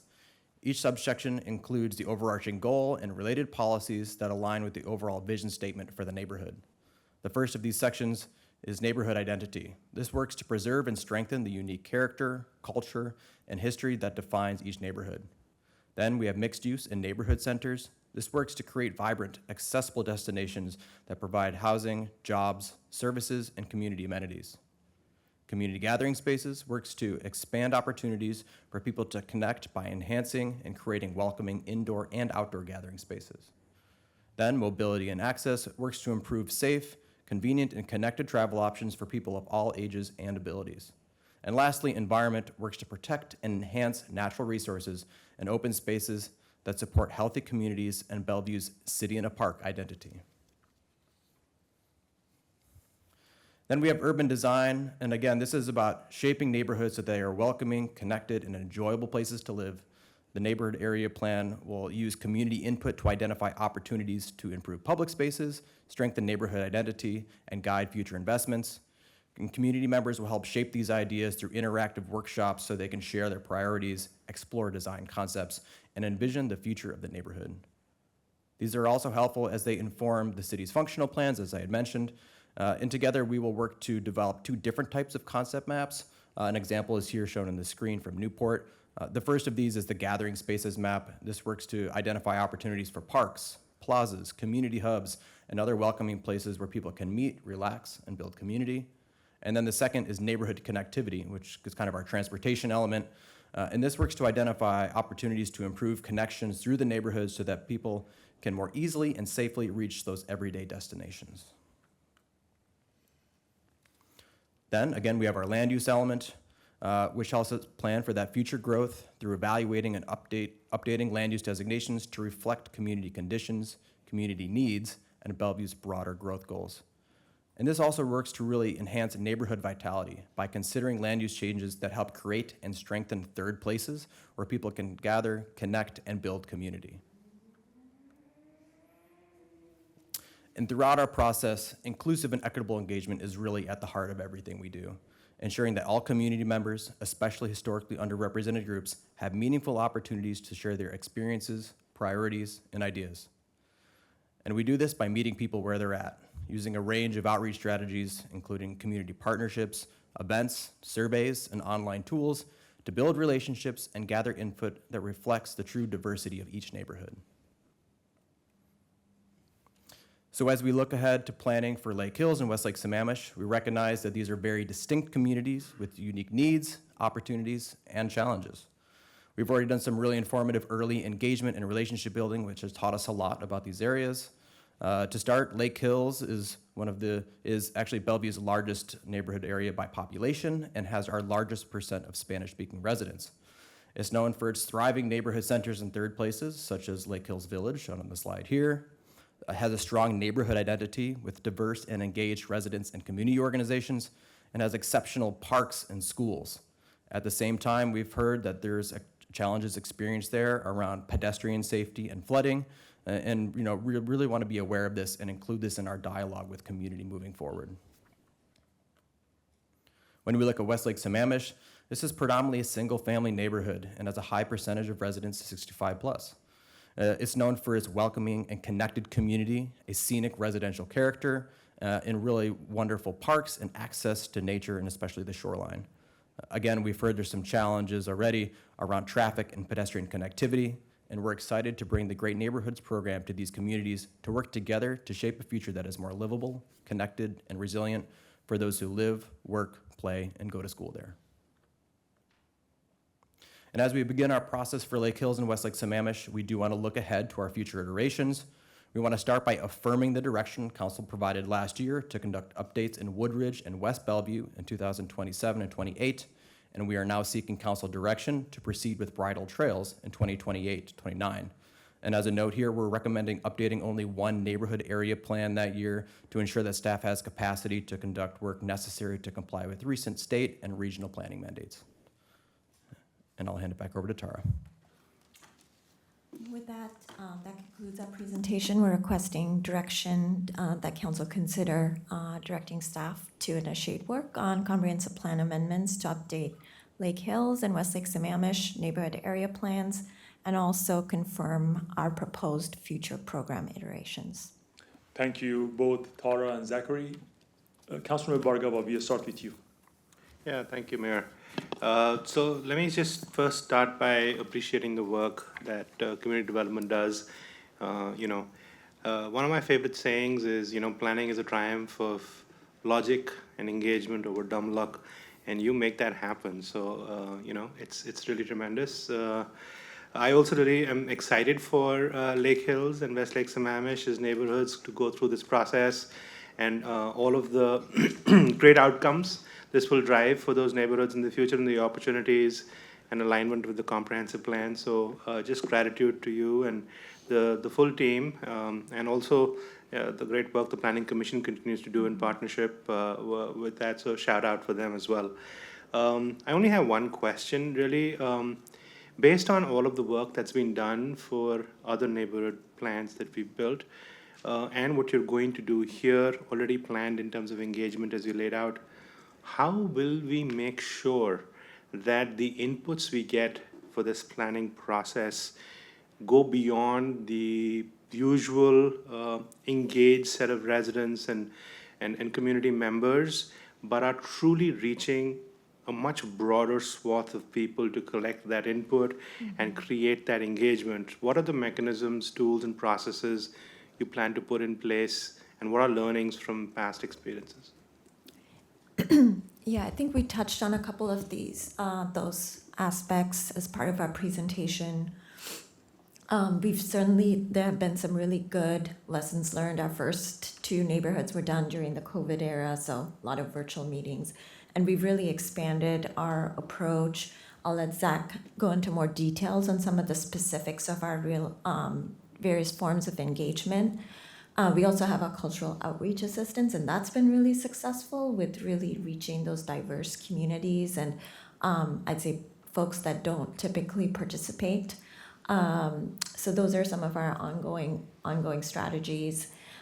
We've seen a lot more participation. We do both virtual or rather online surveys as well as workshops. Our urban design workshops are really exciting. With Eastgate and Factoria, we've actually did a number of smaller workshops and focus groups and went to different parts of Eastgate and Factoria and found those really successful. We also did business walks, and we'll talk more about that when we bring those neighborhood plans back. Zach, was there anything more you wanted to add on there? Yeah, so I mean, I think our human services and housing folks, are really a great way to get in tap with these communities. We've already had a couple really good early conversations, talked about partnerships, doing presentations and workshops at these places. Potentially a partnership with Youth Eastside Services. They do a lot of really good work for in-need youth and families, specifically our Spanish-speaking population. Similarly, Jubilee Reach, another fantastic organization providing critical resources. We might be having an event there. Definitely ongoing partnerships and really getting the word out, making sure that we're doing things in language in a relevant way that it is appropriate. We have HopeLink. We've had an early conversation with them. And then I'm going to be in Sammamish High School. I'm going to be in Big Picture School doing planning workshops, doing stuff in language, really making sure that we're trying to hit the full swath of folks there. In addition, of course, to our important neighborhood associations and the big players, we want to make sure that all those other folks are really in on the ground floor as we build out the engagement plan. It's not an afterthought. It's not something we learned about halfway through. It's an integral foundational element of this process. And I'll just touch on, I believe staff were at the Lake Hills picnic recently, and so we've really already started engaging with the neighborhood associations and really connecting with the community. Yeah, no, really appreciate that. That being in the picnic was actually a great idea, and saw a lot of engagement as well there. So I appreciate that. And actually, I'd made some notes on ideas to share with you, but you are ahead of the game as students, and the idea of using community partners and organizations that actually work within the community seems like you, Zach, you've sort of laid out. So I have no better suggestions, but I'm looking forward to it. Thank you, Councilor Bargabo. Councilwoman Newhouse. Thank you, Mayor. As a proud Lake Hills resident, glad we could weigh in on this this evening. This is an opportunity, I think, always to enhance existing neighborhoods and maintain the unique characteristics of each neighborhood, and it's such a great opportunity to engage with the residents, hear directly from them, because I think this goes beyond just what we take in terms of comprehensive plan amendments, et cetera. It's really the kind of get in the weeds in terms of what's happening in every neighborhood. And speaking of that, I wanted to mention something that Steve brought up earlier during oral communications. It would be great if the Lake Hills Neighborhood Association could play some kind of role as we move this out to identify and invite potential neighborhood leaders that would like to be a part of the neighborhood association. This is not unique to Lake Hills Neighborhood. Every neighborhood association at some point is going to have turnover, right? So to help the neighborhood associations become stronger by identifying people who would like to, that might be engaged with this, but hey, let's let them know that they can stay engaged. There's other ways to do that through a neighborhood association. So if there's a way to do that, I think that would be fantastic. I'm going to go to a question about, you mentioned about the capacity. And I'd like to understand that just a little bit more in terms of, we've been in this kind of the sequence of 2 neighborhoods a year. And now, as I saw in the memo, and you mentioned the PowerPoint as well, we're just going to go to 1 due to, well, that's what I want to know more about. Because it does feel a little, maybe not as equitable as it could be, that we've been going through 2 neighborhoods and now it's just going to be bridle trails. Not saying there would be, but there could be some, apprehension about bridle trails getting, all of staff's time and attention on their neighborhood, but we had to share that attention when it came to Lake Hills and Westlake Sammamish. So can you just dive into that a little bit and share what it is that's driving that, what the issues with staff or capacity is, and how we can address that? And is there still an ability to change the just bridle trails? Is that just a suggestion, or is there still an opportunity to adjust to ensure 2 neighborhoods next year as well? Actually, let me go back to that slide so we can talk through that a little bit. So for 2829, staff's recommendation was bridle trails, and one of the reasons is we have the TOD legislation, so 1491, and that was staff is just starting to scope what that entails with development services, as there'll be potentially comp plan amendments, definitely code amendments, and so a number of our sub areas could potentially be amended as part of that 1491 effort. So it'll be bridle trails, but there'll be a lot of other amendments citywide that are also happening just to respond to 1491. Just to respond to 14, okay. But certainly, defer to council if council wants to provide direction for us to. Well, it could be just a follow-up in terms of the staff requirements, what staff would be for, as it relates to 91? 1491, Yeah, that's the thank you. TOD. Yeah, transit to have oriented. just a greater understanding of that, I think, and you can follow up on that would be great. But I'd love to stay in that cadence too, in terms of 2 each time, Okay. versus it's just going to take us longer to get through all of the neighborhoods, right, in the city. So, every neighborhood, as I said, is unique with unique characteristics, but given that neighborhood plans, right, cannot conflict with city-wide policy or our growth strategy, for example, what boundaries or maybe expectations are you kind of, I guess, making folks aware of when shaping this plan and this direction and the type of feedback that we are looking for or you will be looking for? Zach, do you want to answer that? Sure. The focus of these plans are really neighborhood identity, public spaces, things that the city has control over, or that we can use partnerships that we can build and leverage to influence. So certainly we don't look at things around private property. There's certainly a lot of other going programs, some of our functional plans that already have influence or control the kind of more of those niche topic areas, and we don't want to provide direction that would conflict with that or really entertain conversations that are going to lend themselves kind of going into the rabbit hole of things that just are kind of not within scope.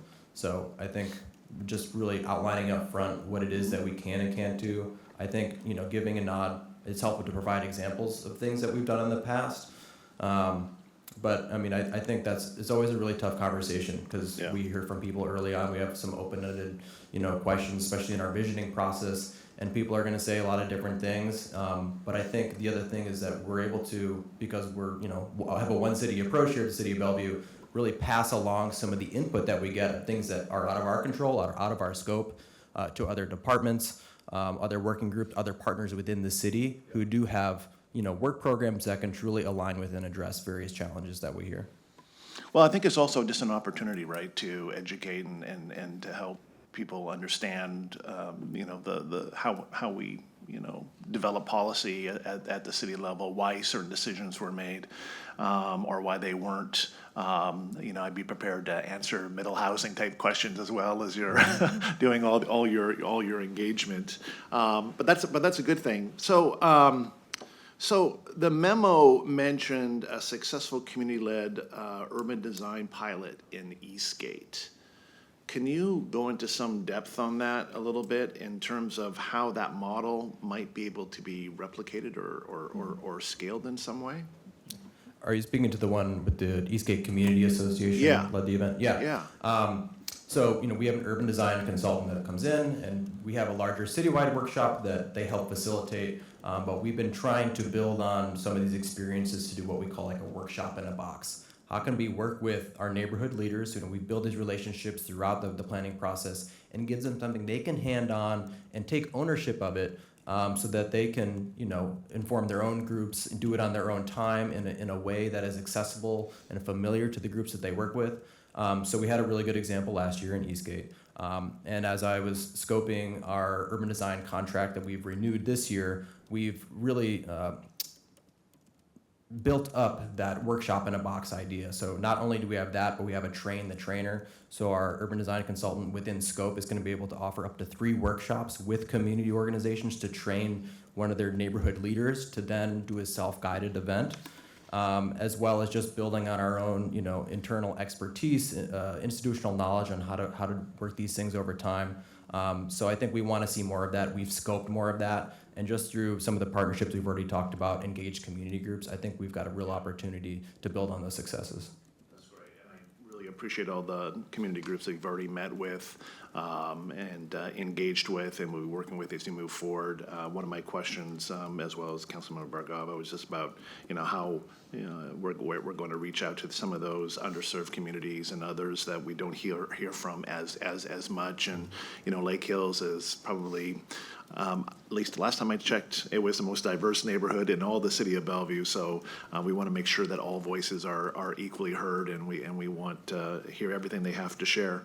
Last question, and it kind of goes to the previous study session as well, is the metrics that we're going to be tracking to know that we're successful in this endeavor.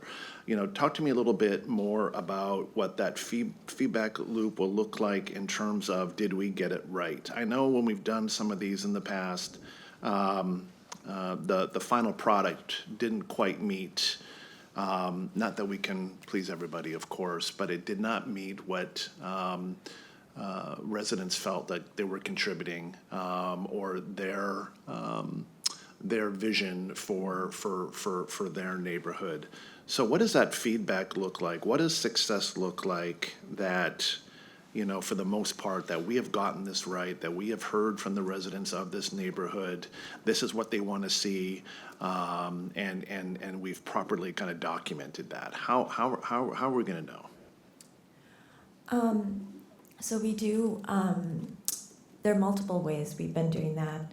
I think with our first iteration, as I mentioned before, that was during the COVID timeline, and a lot of our events were virtual. Our schedule was a little compressed too, because we were transitioning. And so we really learned from that experience to provide additional opportunity in terms of timeline to go back to the community once we've developed the policies, and then ask them for that feedback. And then we have several discussions and dialogue with the Planning Commission as well, where we go through a pretty detailed kind of matrix, if you must, that documents what we heard from the community. And then even our workshops, we're kind of asking for feedback on specific policy areas. And then that goes back to the Planning Commission, and then we document how we've addressed the comments specifically in terms of policy direction. And then quite often we get additional feedback from the Planning Commission to make further changes. So all of that gets documented pretty consistently through the process. And everybody, we also track or are able to follow back up with those that have provided feedback to us, and then we reach out to them, hey, here's the initial plan, or it's going to the Planning Commission, we want you to, okay, Yes. Good. We do a number of emails and social media posts and different ways of communication. Great, thank you so much. Thank you, Councilmember Newhouse. Councilmember Briar. Thank you, Mayor. To Councilmember Bargava's point about making sure that we're engaging a good portion of our community, considering we have roughly 100,050 residents. I feel like I'm beating a dead horse here, and I am likely, but I'd love to leverage social media here across the city. Just because I had, in my personal capacity, written some thoughts that I had about non-business city-related items, and folks had reached out that were in my neighborhood. And so I think you had mentioned that bringing in the neighborhood associations to really engage with the community is fantastic. I personally had the pleasure of helping Lake Hills rebuild their website because Steve showed up to my front door and said, fix this website. And I said, yes, sir, because I'm dedicated to serving. But jokes aside, oral comms today had provided an example of some of these neighborhood associations seeking to gather more community involvement. So if we're relying on partners that are also simultaneously seeking new engagement, I think we have to develop a much more, not develop a much more, but be a little bit more systemic in our reach, I guess, or more broad in our reach, rather. So that's just one point that I wanted to bring up from there as well. And then besides community sentiment, which is very critical, what are the other inputs that are helping inform the design strategies, or is that the sole contention? Zach touched on it with our urban design concept. So we have an urban design consultant that we bring on. So gathering spaces are a big component, and public third spaces are a big component. The concept maps that we presented. So that's a very tangible product of the Great Neighborhoods program, and something fairly new that we've done with all these updates. Have we worked with this consultant before? Yes. Okay, and the pillars or values that are driving this consultant and what they develop is what was mentioned in the slides as well, right? The open spaces Thursday. Okay. Okay, that sounds great. Thank you so much, and thank you again for your work. Thanks, Mayor. Thank you so much, Councilmember Briar. Councilmember Sumadeveria. Thank you for the presentation. I was going to ask the engagement question just like my colleague, but thank you for answering it, because we know that they have the highest Spanish speaking, as you mentioned. So I really love the way that you're going out to the community, to the schools, and also to Jubilee reach out the community partners. One question I had, there's a mention about the racial equity toolkit, but it's in the process, right? Can you tell me more about it? Absolutely. Do you want to go into detail? Yeah. So the Racial Equity Toolkit is an internal tool we use, and we do that really right from the outset as we are scoping and chartering the process for each of the neighborhoods. And that's a really tool that helps us, document who are all the various stakeholder groups. You know, who do we know? Who do we not know about? Like when we know who we have to hear from, we haven't heard from before, that analysis helps inform that, which directly translates into the development of our community engagement strategy as well as our comm strategy. You know, not just the materials, but how we get in touch with people. Something that I've been trying to work on as I've refined this over the last couple of years, because I did the Racial Equity Toolkit for Eastgate and Factoria, is that there's a lot of equity considerations just outside of racial equity. We have socioeconomic considerations, we have environmental considerations. So trying to create a more holistic view of what equity is, how that impacts different people, different ways of life throughout the city, and then trying to tailor different engagement approaches, different partnerships, so that we can kind of touch each one of those distinct, unique pieces and perspective. And this is a living document. After partway through each phase, we reflect. Did we hit our mark? Is there anybody we're missing? At the end of each phase, we have an official reflection where we meet with our team and kind of internally, what worked, what didn't work. And then at the end, we have a larger reflection, be like, okay, moving into our next iteration of Great Neighborhoods, what are those lessons learned? Is there anyone that we still haven't heard from, or what are some opportunities that we can leverage other initiatives throughout the city who did have success reaching those people? Because we want to make sure that we're going to do our best to do it this time, check back midway through, try to attenuate, amend, do better, and then at the end really take a hard look and say, okay, there's always an opportunity to improve, and what does that look like? That's really helpful, because I think when you thinking even Councilmember Briar said different age group, right? Different things could be different way to targeting to reach the audience. So I think, is there any room when this tool is created that we can use that to engage the neighborhood and neighbors, and actually having them into that same conversation, talk about okay, we see these data points. Maybe these are the family that we are not able to reach out and then reach. And then is there a way that you can connect us? Is there any room for that? Yeah, I would say so. In our kickoff meetings, we have a neighborhood kind of identity data board where we have some of that really key demographic information, just so that even if you live in the neighborhood, you might not be fully aware of the types of demographics or the challenges or lived experiences of people who live there. And I think that also really comes to play when we develop the neighborhood vision statement and that supporting narrative, because that's where we can get into that fine-grained detail of like, okay, there's different experiences, different people living all within the same geographical area, but we really want to kind of suss that out through our process, and it's a two-way street. We're being educated by the community, but we're also educating them at the same time. I have a few questions, but I emailed, and then so you can answer me later. So one last question is kind of looping this together about the format of the survey. As we know, Bellevue is the most, I mean, to my heart, I think it's the safest city, right? And then so public safety, any safety in general is very important. So I'm looking at the Eastgate and Victoria, you know, safety is always the first value in those neighborhoods, and I believe that's the same for every neighborhood. And on the survey of those two neighborhoods, I didn't see, you know, the list of the questions, safety was listed in there, it was other. And I think that goes to other aspect. I'm just wondering is there gonna be a room for that category? I mean, to clarify, I think if a parent, they don't feel safe, their kiddos are crossing the street, or they might need extra lighting, sightseeing, and things like that make them feel safe. Like, what area would that land on the survey in this new neighborhoods? I mean, in a number of places, and it was interesting because we had, learned about there was a growing public safety need throughout kind of partway into our last process. And we engaged with a lot of conversations with various stakeholders who had a part in that.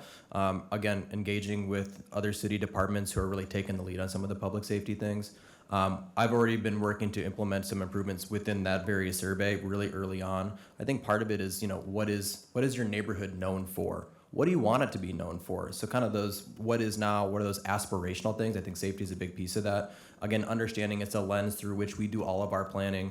So for instance, there's the kind of transportation related question. I've added things around crosswalks, lighting. Lighting is a big one of those things. So just understand, within our scope, again, understanding that is limited, what do we have control over to create a more inviting, safer, pedestrian realm for people, public spaces, people, they want to gather and build that community. So I think it's both in policy, it's in urban design, but just kind of improving some of the questions and the framing in those early conversations will get us a long way. Thank you, because I agree with you, and I think that everybody's definition safety could be very different. Even the different culture could be different, right? So one culture could be, I feel safe when I can talk to my police officer or my firefighter directly. To other culture could be completely different. So I would advocate to be, culturally sensitive about, more inclusive about their needs and how do they define safety, because sometimes it's not only the physical things that matters, it's the mental and other elements too. Thank you. Thank you so much. Councilmember Robinson. Thank you. I appreciate hearing my colleagues' comments, and I really love this Great Neighborhoods program. I just think it's such an amazing opportunity for the community, so I support what you've laid out here. I do like the idea of emphasizing the public safety conversations. I think that's really important. I also wonder, when we talk about mobility, it doesn't look to me like it looks like you're describing public spaces and connectivity, but I would really like a more emphasis on travel. So multimodal travel. Love to hear what sidewalks are problematic or what bike lanes, and just kind of understand the pain points for mobility in those neighborhoods. So I hope there's a space for that, for people to discuss that. Absolutely. I think we presented just one of the concept maps, but we have another that really goes into that. I figured covers you those did. aspects. Okay, so the only thing I wanted to ask is, outside of this program, we have neighborhoods who right now are trying to navigate the missing middle housing. House Bill is 1110. And there's not really a forum for them to talk to the city, what's possible, what's not possible, and helping the neighborhoods navigate through these changes. So I wonder how you think we can be having those conversations outside of this neighborhoods program, because people shouldn't have to wait until their neighborhood comes up in the queue. That's certainly something we can talk with development services about and bring back to council, perhaps when we come back with Eastgate and Victoria. just, Okay. or provide a response to you and via email. Yeah, I'd like your response before that. Yeah. That's perfect. Thank you. Thank you so much. Deputy Mayor Hamilton. Thank you, Mayor. Thank you for the presentation. I'm a big fan of the Great Neighborhoods program, updating the comp plan in neighborhoods around the city to better reflect current citywide and neighborhood priorities and address issues of opportunities, I think is a big boost for the city. The objectives and scope of the Great Neighborhoods program are well defined and ensure that we achieve impactful outcomes. I think our focus on social connectivity and our neighborhood's core needs is especially important. The work program and specifically the engagement plan are very solid. I really like the focus on managing, my notes turned off, managing my device. Managing the equitable and informed dialogue about the community's vision at the neighborhood level. And I'm very excited to see the program come to Lake Hills and Westlake Sammamish next year. I hope you'll keep us posted on ways that we can engage in that process. And certainly appreciate Councilmember Neuenhouse's comments earlier.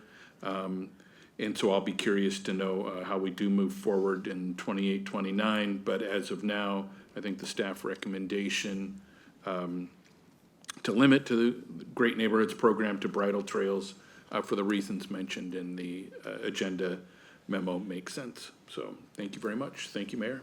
Thank you so much. I think managing my device is the sentence of the night. Yeah. Again, thank you so much, Zachary, Tara. I saw Dr. Nessie on the back and Emil King and everyone else in the community development team. I just have a wish list, and I think I mentioned that yesterday also. If there would be a dashboard, we love dashboards, from great neighborhood programs to track all of this. And I think everyone kind of maybe say some of that. What we've heard from residents.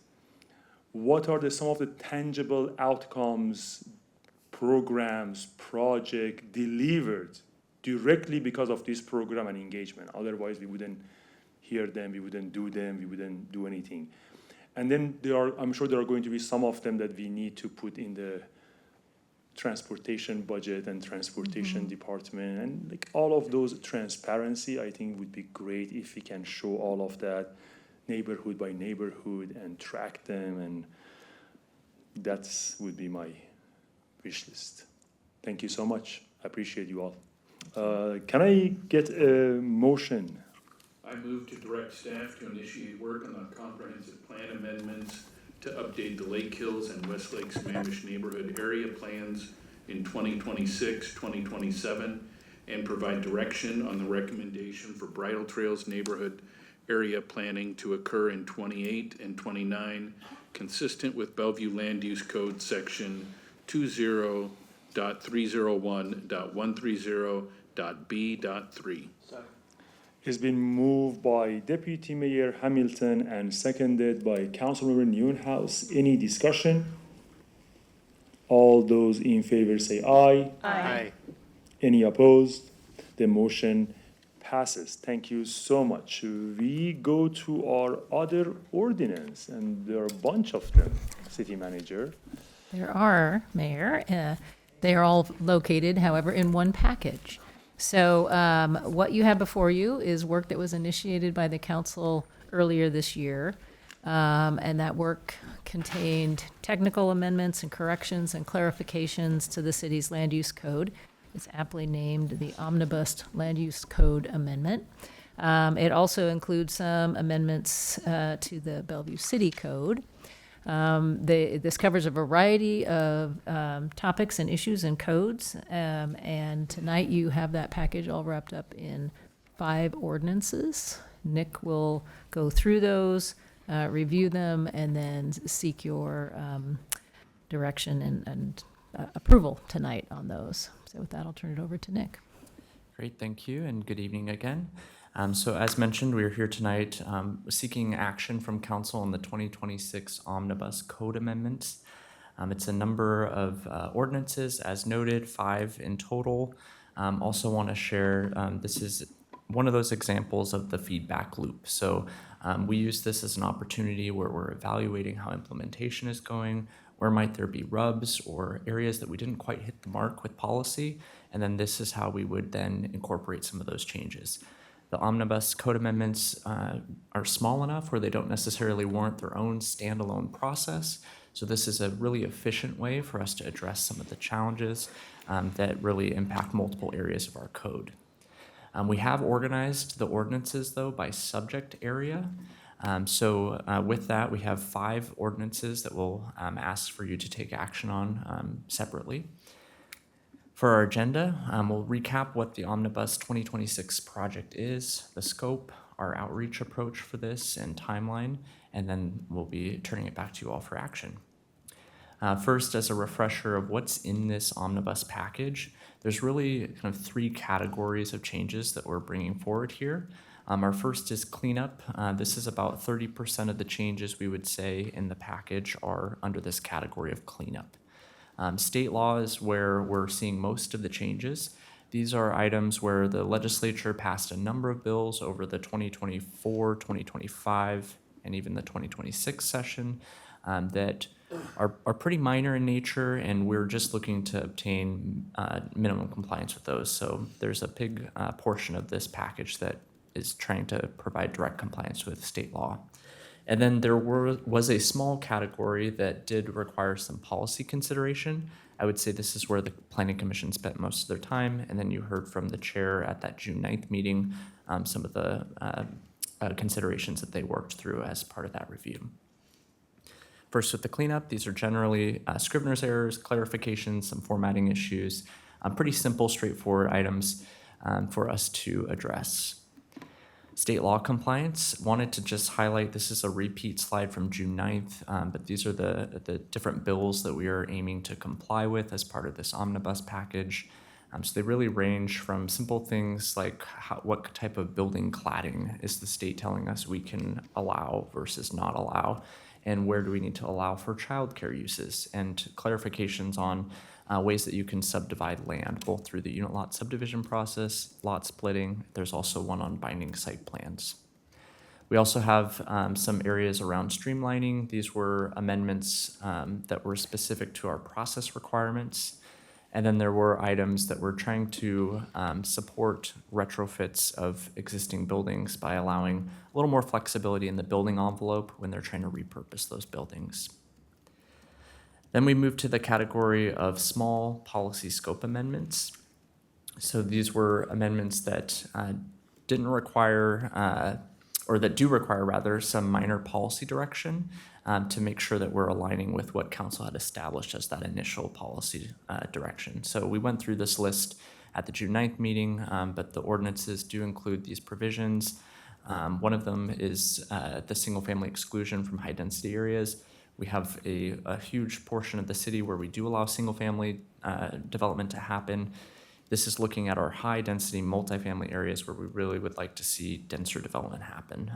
Those are closer to transit, they're near our growth centers, so that's where we'd want to see that development. There was also some tree code adjustments.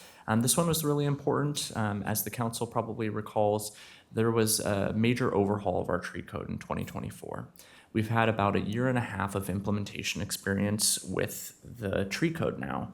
The tree code rewrite, it was really bringing about a significant change to how we are requiring properties to contribute to our canopy. We moved away from a strictly retention-based approach to a tree credit system. And with that tree credit system, it was really aimed at trying to provide more flexibility for how folks are going to be able to achieve the canopy that the city is targeting. At the time that it was adopted, it was understood that this was a substantial change and refinements were likely going to be needed as we gained experience implementing the new codes.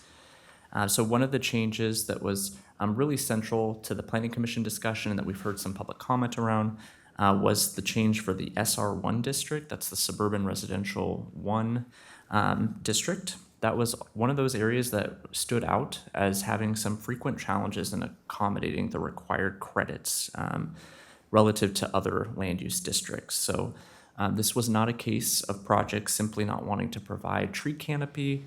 It's a case more of projects facing requirements that are physically impossible to accommodate on a site without overplanting trees and creating a really unhealthy kind of way for trees to grow. So in recommending the change, the Planning Commission took a look at the groupings and made the determination that we have better evidence now that we're working with, and it would make sense to group the SR1 district with the other suburban residential districts, so take it away from the large lot districts.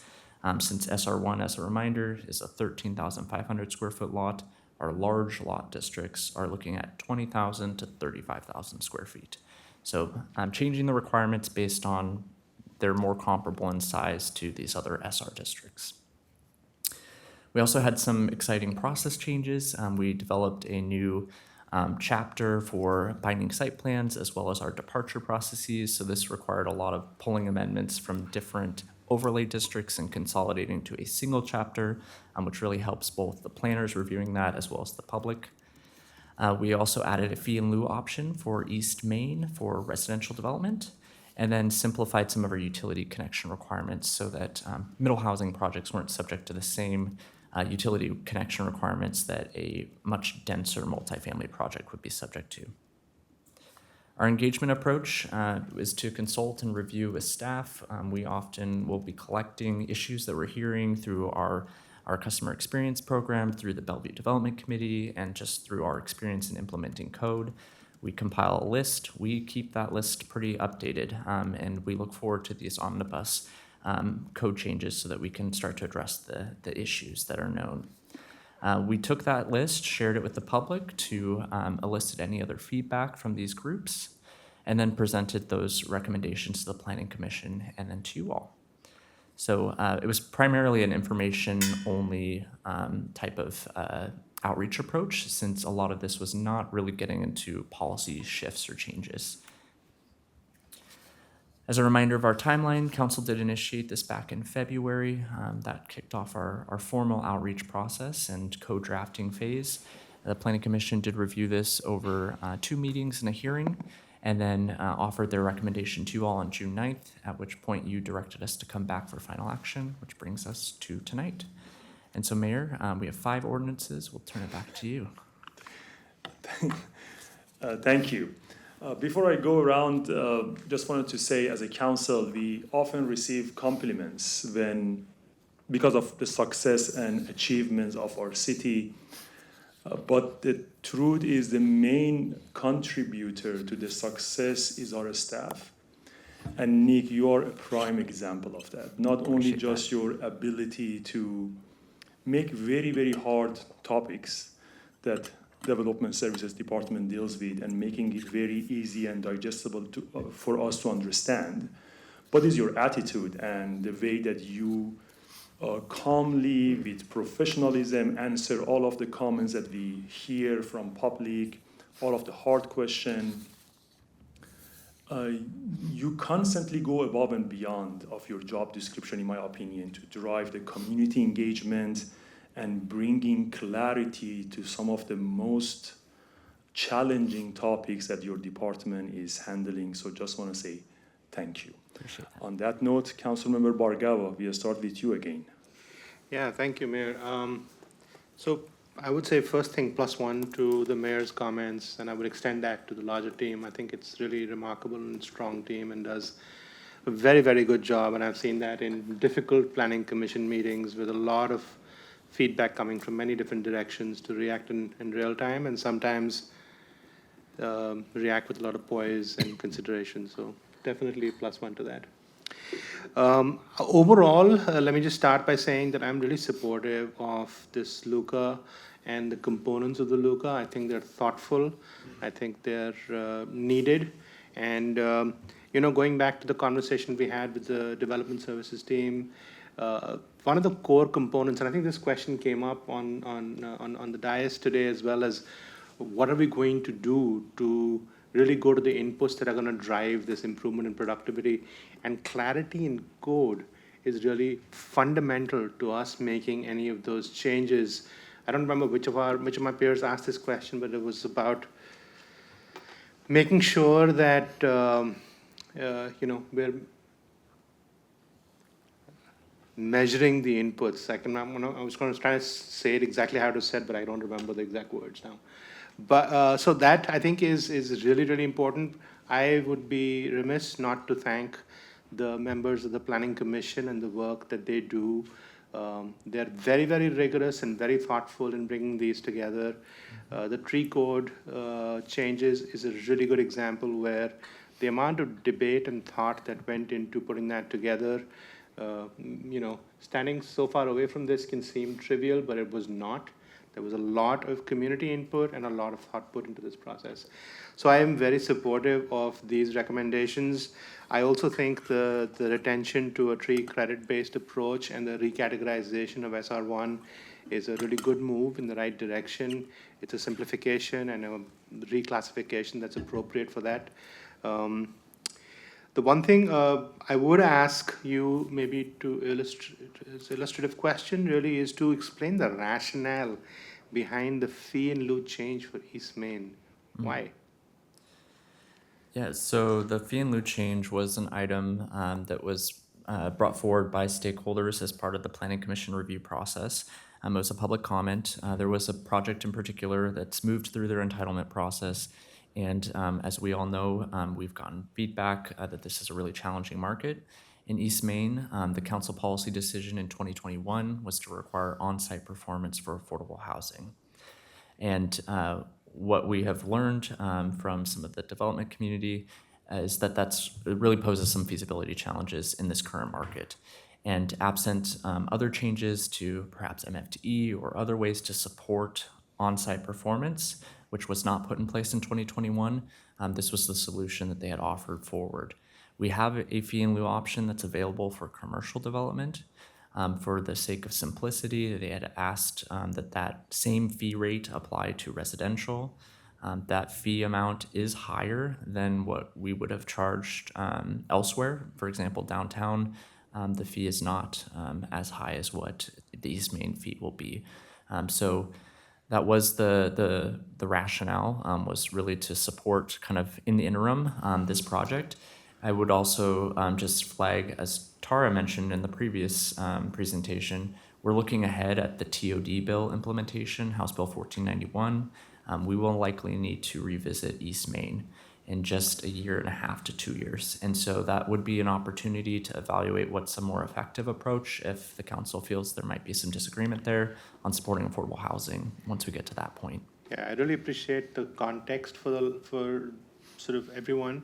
But the heart of my question is still the issue of the trade-off on making affordability outcomes happen versus a fee in lieu, and how we would think about this going forward and measure those outcomes, and what is our chance to make sure we're doing this right. The second consideration for me on that is equity across different parts of the city in terms of the landowners and development opportunities.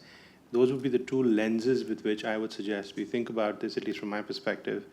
And if you have any guidance on how you're thinking about the trade-offs, I think that would be helpful too. That's really it. But would appreciate if you have a response to the trade-offs, but it's definitely something in the back of my mind to keep in consideration. Yeah, and happy to give that some thought too. Don't know if I'm quite prepared to provide a response if that works. Thank you so much. Councilmember Robinson. Well, since Councilmember Bhargava brought that up, I just want to add that we did give increased height to that property in exchange for on-site performance. And so now that we've removed that condition and they get to keep the increased height, if we revisit it with the other bill, are we going to have to give another incentive in order to put in a requirement for affordable housing?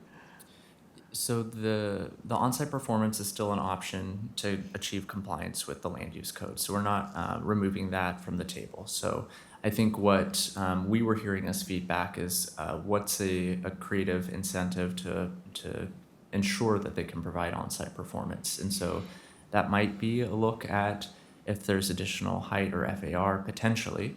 But there's also other tools that the council has at their disposal that you might want to have us explore as well, to really incentivize that on-site performance. I'll definitely want you to explore other incentives. Sure. Yeah. Thank you. Really appreciate the work here. And I do think that you, Nick, and your staff have gone above and beyond what is typical of staff members. You've done site visits, you've had multiple conversations with individual property owners, and you've done what I think everything you can to be available to answer people's questions and concerns. I just want to thank you for doing that. I am very supportive of this work. Thank you. Thank you so much. Councilmember Briere. I'll be redundant by thanking you for the incredible work that you do. I hope you do get a raise at some point. Not speaking on behalf of the council there. I am also interested in seeing what other incentive tools and levers we can pull for that change. And I'll wrap my comments up by saying I'm absolutely supportive of the work. Thank you, Mayor. Thank you so much. Councilwoman Neuenhuis. Thank you, Mayor.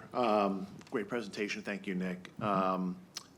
I just want to dive just a little bit more into that tree, just so I make sure I understand the tree canopy. So we pivoted from the retention model to a tree credit model, correct? Is the confusion stemming from some of the emails that we've received about the conditions in a neighborhood that ascertains how many credits they could have per square foot, or how does that, where is the confusion coming from? Or I guess folks concerned that we are relaxing our tree canopy code that we've made. I think there's always going to be some tension, right, between getting to the amount of housing that we want to create while maintaining our city in a park and specifically a tree canopy. But can you just dive into that a little bit more? Sure. Yeah. Yeah, so we've been in pretty frequent communication with some of the folks that are raising these concerns, particularly in the SR1 district. Yeah. There's at least 2 neighborhoods that have raised some concerns. At the same time, we're also responding to 2 other neighborhoods' concerns that are on the other side of the equation. Sure. They're looking for some of that relief. Yeah. And so in trying to understand those concerns that the SR1 folks have been communicating, we did actually go out today. We spent about 3 hours, walked over to 3 different sites with a group. We're able to understand, some of the characteristics of their neighborhood that they really value, and then the threat that they felt that this change might be having on their quality of neighborhood. Right. So a lot of what we understood in those conversations was Kelsey Creek, Goff Creek, as really important, both the east tributary and west tributary of Kelsey Creek, as really important assets for their community that have provided expansive tree canopy. We had some good conversation around what the critical areas code will do in terms of protecting those trees from being removed, and we're very clear with them that we have very strict requirements in place, especially on the sites that they took us to that are pretty pristine stream buffers. Those areas, you're not going to be able to remove trees, and we could feel pretty confident in telling them that. So the Those critical are not. areas code kind of trumps the tree It canopy? does, and we also explained the tree code is a great supplement to the critical areas Yeah. code that'll help address some of the trees outside of the buffer areas.